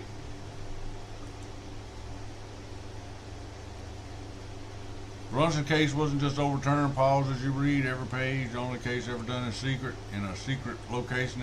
Introducing the Brunson case. Signed, dated with a conclusion. If you don't wake up after reading this case, you never will. He never left. This 100-page declassified document from the CIA library, approved for release in the year 2000, includes doctoral dissertations defended in the Scientific Council of the Institute of Physics of the Atmosphere and Institute of Applied Geophysics in the USSR.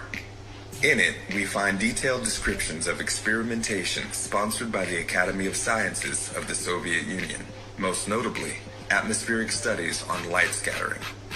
They list several methods and tools used to determine the differences in luminosity of the firmament, mentioning it by name on page 18.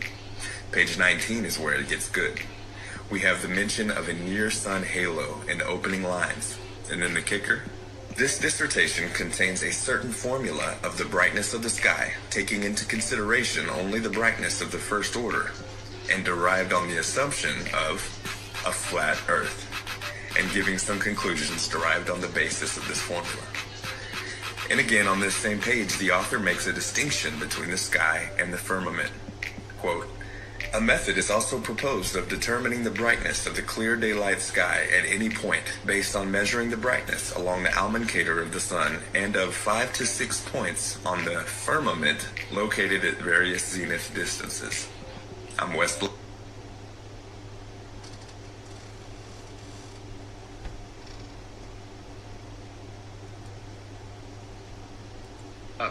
And we've got to keep praying over him and interceding that God would have a divine protection just like he did before for the things that I've seen coming. And, you know, I've seen it.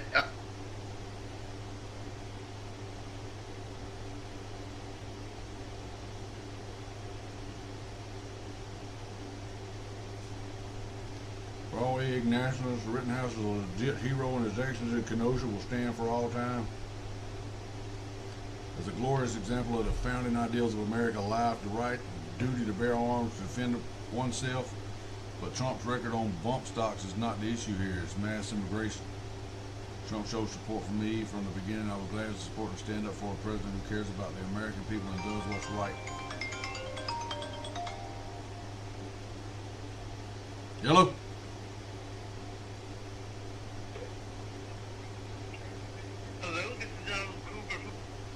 Now, Cooper Hoover. And the prevalence of chronic illnesses and health problems, especially in children. We've seen a stunning rise in autism, autoimmune disorders, obesity, infertility, serious allergies, and respiratory challenges. It's time to ask, what is going on?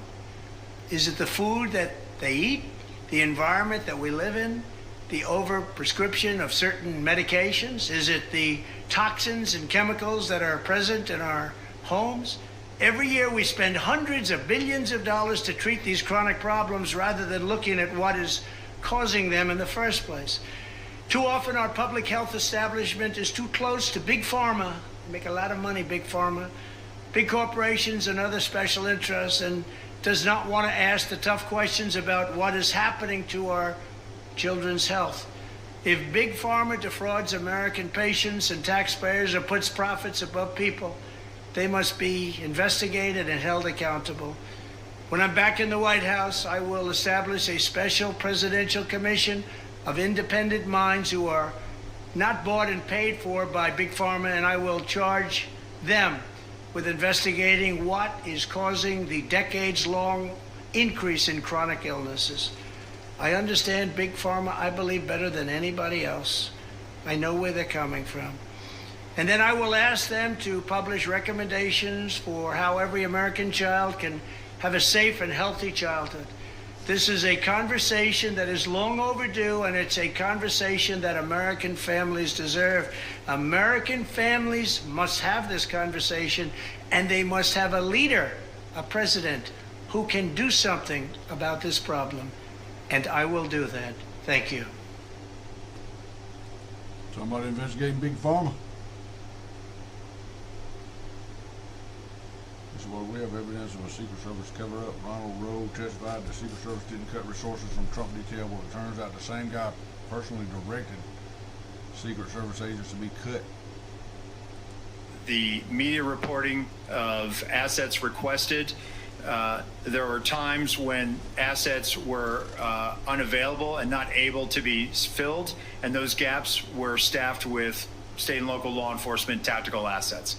That's a lie. Period. And lying to Congress is a felony.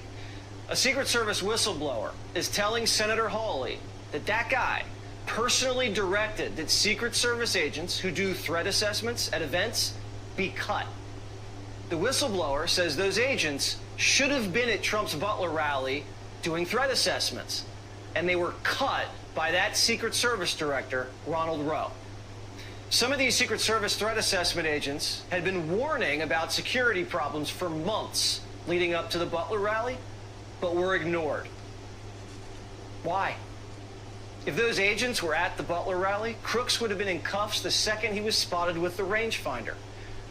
Not only did Secret Service cut these special agents for Trump's Butler rally, the Secret Service hasn't even called the locals who were providing backup that day.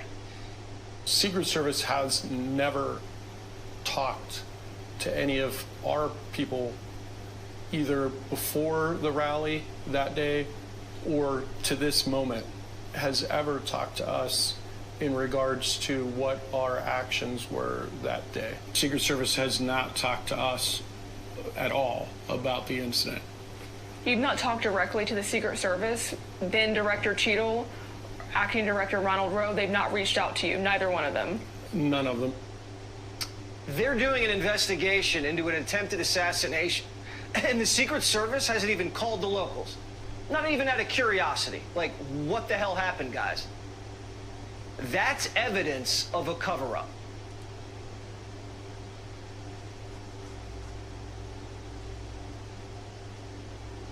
Bill Gates and WHO call for military to round up mRNA vaccine refusers during bird flu pandemic. Good luck with it. Indigenous people of Israel.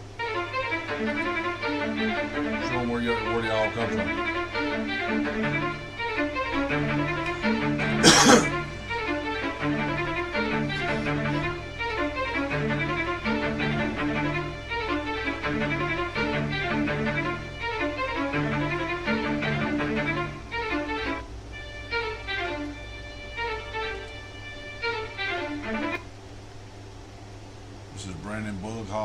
played Alfalfa in The Little Rascals. And then Steven Spielberg was casting for a movie called Little Rascals. Some of you might have seen it. And as you know, I got the job. I had never auditioned for a movie before. I had a big open call. I grew up watching the original Our Gang, and I had a pretty good Alfalfa impersonation. And I remember the very first day of filming, I still have this crystal clear memory. I remember strutting into a week, 2 weeks, I don't really know exactly how long, 2 men Hello. from that set began sexually abusing me. And I've thought a lot about that. I've thought a lot about how these predators have some sort of sixth sense for vulnerable kids, right? Or predators of other kinds, you know, having a sixth sense for just vulnerable people. And I remember feeling very angry. I still remember really being consciously aware of the fact that, at least how I perceived it at the time, 8 years old, that somebody wasn't protecting me. That I was supposed to be protected. And that went on, the abuse went on from movie to movie, from project to project for quite a few years after that.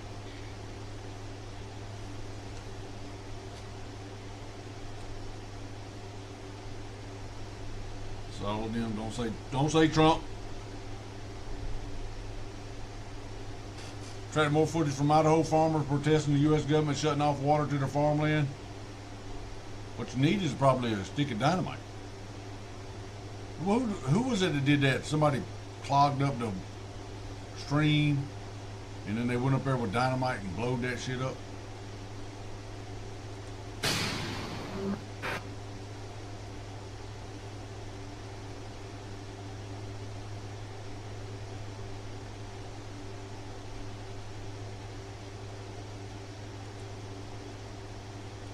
Win-win. The third one, if you can't give us some financial support, okay, please give us a credit, and we will give you back money after the war. It will be win-win. Stop begging. Child predator was arrested on Vitaly's live streaming. They had an Akon in the back singing locked up. Can't play it because it's copyright. Hello. Hello. Hello. Comparison of transgender policies by country. Allows third gender marker on government ID. Allows some transgender surgeries under 18. Allows cross-sex hormones under 16. Canada and the USA.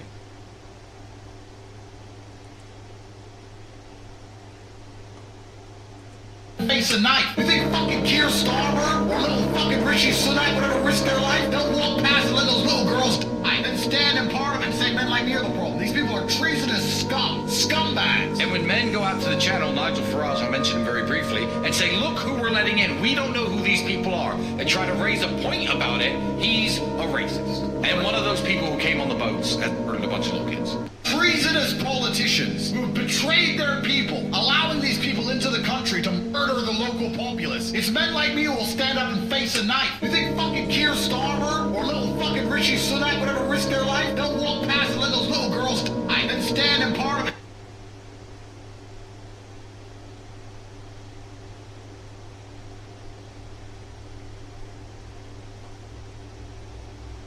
Assassination attempt at the Trump rally in Butler, PA on July 13, 2024. FirstNet was responsible for the issues with radio communications and cell service outages that day. Guess who was on board?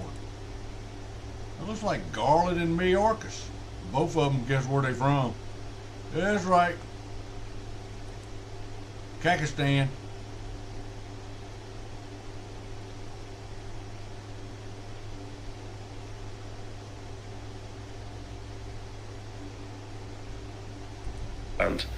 I've been to places where I've had to have yellow fever, like, you know, injections like Africa and Asia, and you have to have vaccinations. So I was never anti-vax, but there was just something when this came out, I just thought, there's a red flag here, there's just something not right. So I know they would have had that feeling as well, but they still went ahead and had it, you know. And I mean, it's like Astro passed away 6 months after having the COVID vaccine. They hate me talking about it because they go, oh, well, he died of an asthma attack. No, he didn't. You know, he had the COVID vax. And I said to my other half, 6 months, something's going to happen to Astro. And he did. He died 6 months after the Pops was already showing slight elements of dementia, forgetfulness, thing to worry about. It was just his age. He was 73. As soon as he had the COVID vax, he just went. It was like a huge dive, and I'd left the band at that point, but I was getting messages from US tour managers saying he's all over the place. He keeps going back to his guitar case to check on his stuff 3 and 4 times to check his guitar's still in there. Is he put new strings on? He keeps going back, calling me. Can we go over there? Can we check? This wasn't that guy, you know. He wasn't that type. He was confident and he knew his stuff. It was affecting him, and that was the vax. But they will not approach the subject. But I know it's the vax. I know that's what's done this to these people. I think there was a recent study just published. I'm not sure whether it was from Japan, which was talking about the effects on the brain. Yeah. I think it's a lot of underlying health symptoms that the vax attacks anyway, and which was one of the main reasons that I didn't have it. The first reason was that it was just a red flag. Secondly, I suffer from a condition called atrial fibrillation, which is an irregular heartbeat. And I'd already had a bad reaction to the flu jab because I had a procedure called a cardioversion, which was to shock my heart back into rhythm. And I was advised by the consulting cardiologist that I was vulnerable to have the flu jab. So I did, and then on the evening I was taking a shower, and I had this huge growth under my armpit. It was like half the size of a tennis ball under my lymph gland.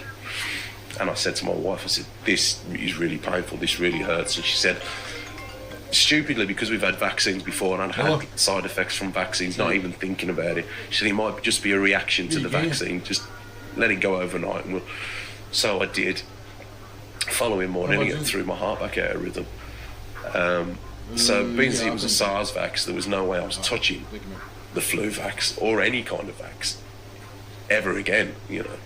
But these people, they just did it for the sheer sake of just working, you know, and carrying on doing what they did. But it affected them long term badly, you know, and I'm seeing it still now, and not just UB40, other musicians and people that I know, it's affecting them. At the time they were all like, yeah, well, what are you doing? You're not working anymore. You're at home. You've lost everything. And I lost everything. I did. You know, I had rainy day money. That's all gone. You know, and I'm literally, I hit rock bottom. But there is, the line I came up with. What was it? I wouldn't put my life on the line just so I could sing Red Red Wine. These guys were going, yeah, but I'm still, I'm touring now. I'm back out on the road. Well, that's great. You know, enjoy it while it lasts. Astro isn't. You know, and there's countless other musicians that I know that are not anymore. They're either dead or they've got some side effect that is preventing them from working now. So it's like a role reversal, you know. Well, Eric Clapton, he had something with his fingers that he couldn't play properly anymore. He had an existing problem, I believe, but then afterwards it just shot through the roof. Yeah, he exacerbated what he had. Yeah, when he wants to play, he's in a lot of pain. Yeah. And he's lost that. He's lost that joy. I mean, he can play for a bit, but yeah, what's the point? Yeah, there's no joy in that. Music should be about being free and just falling into it, so your audience falls in with you. You know.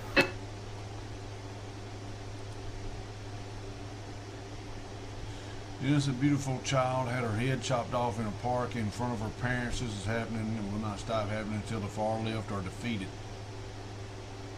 You don't know this child's name because MSN didn't cover the story. It's sad, man.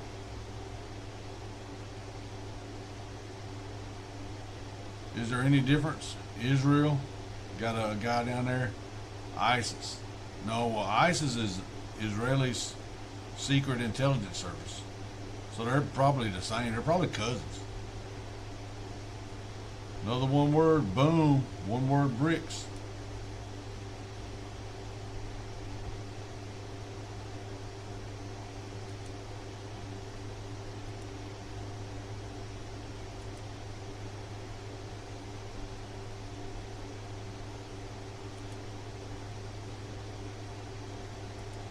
Meine Arbeit für richtig hältst.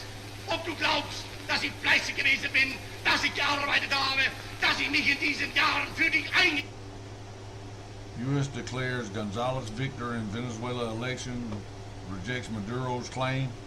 U.S. declares? What the hell's the U.S. talking about? Ain't none of your business what's going on over there. What can be unburdened by what has been?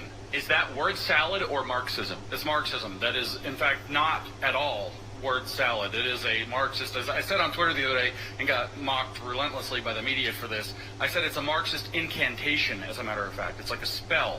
So you can see the possibility of a world that's unburdened from its own history, which is exactly what Mao Zedong did when he launched the campaign of Smash the Four Olds, the four old characteristics of Chinese society. They were going to make a new China that was going to be unburdened by what had been in the past of China.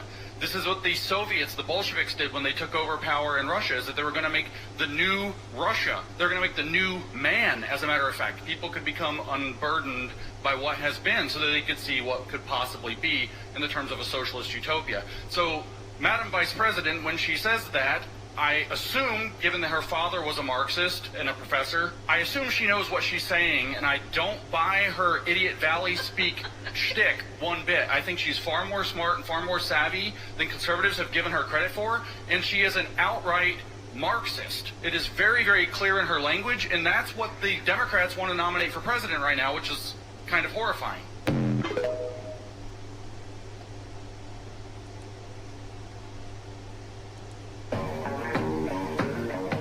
Start with a virus and port it into America. 14 sex powers arrested, 10 victims recovered in human trafficking sting at Comic-Con. No. Secretary of State launched investigation into Act Blue over allegations of money laundering.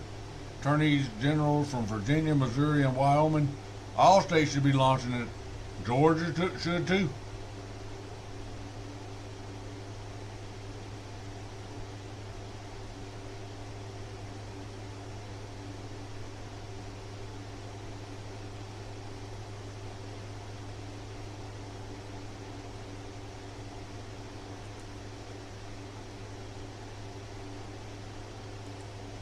Well, Sheila Jackson Lee wasn't having that. And so she called around, as the story goes, to business leaders across Houston and convinced them to donate more than $350,000, and those pools then stayed open all summer long. And as a leader who believed deeply that America's true and full history must be acknowledged and honored, it was Sheila Jackson Lee whose bill made Juneteenth a federal holiday.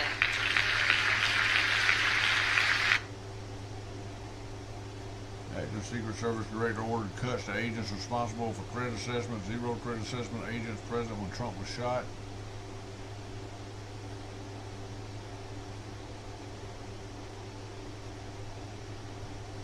DNC compliance manager admits Joe Biden misuses donor funds and will just take it out of the general DNC account to fund her personal trip to France.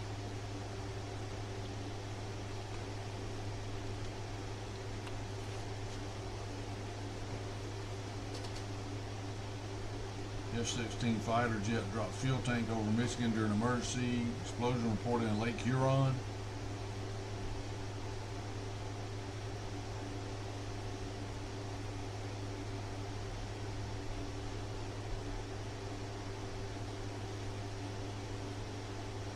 That's the girl that got spiked in the volleyball? Paralyzed with brain damage.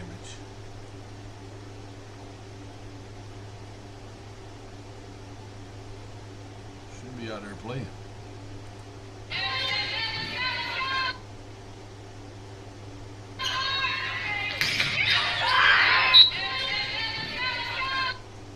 paralyzed with brain damage. This bull's paralyzed my ass.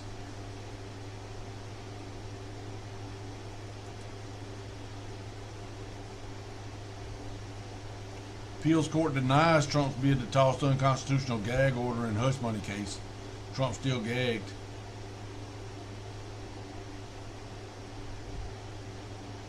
Don Lemon sues Elon Musk and X over a canceled deal. No contract was ever signed. Well, that should be an easy case. Chaos hits British town after deadly attack on kids. Event sparked residents' fury.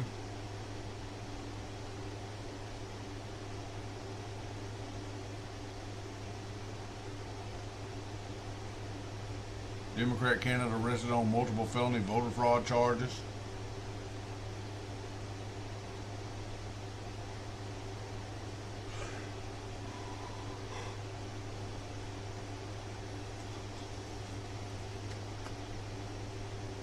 I come back home.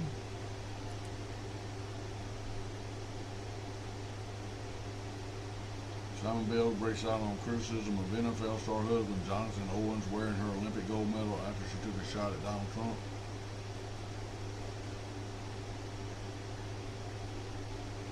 Justin Bieber's miserable. His wife Haley blows millions of his fortune on wild luxuries, including a second engagement ring worth $1.5 million.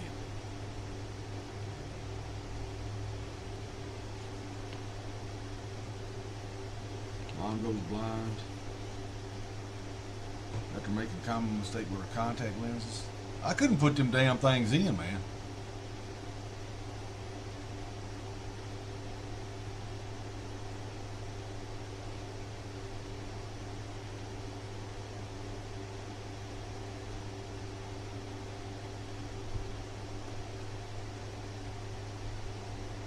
The U.S. economy could collapse after America suffers shock unemployment spike that sparks global stock meltdown.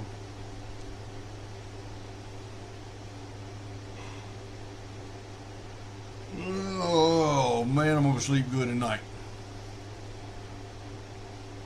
You couldn't find the keys. Reckon we're gonna wrap this up there, fellas.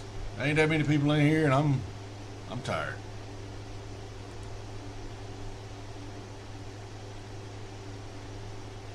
So I reckon appreciate y'all stopping by. Vanessa, Gibson, Cassie. Appreciate y'all stopping by, man. We're gonna wrap this up. We will see y'all when we're gonna see them, Jamie. Later.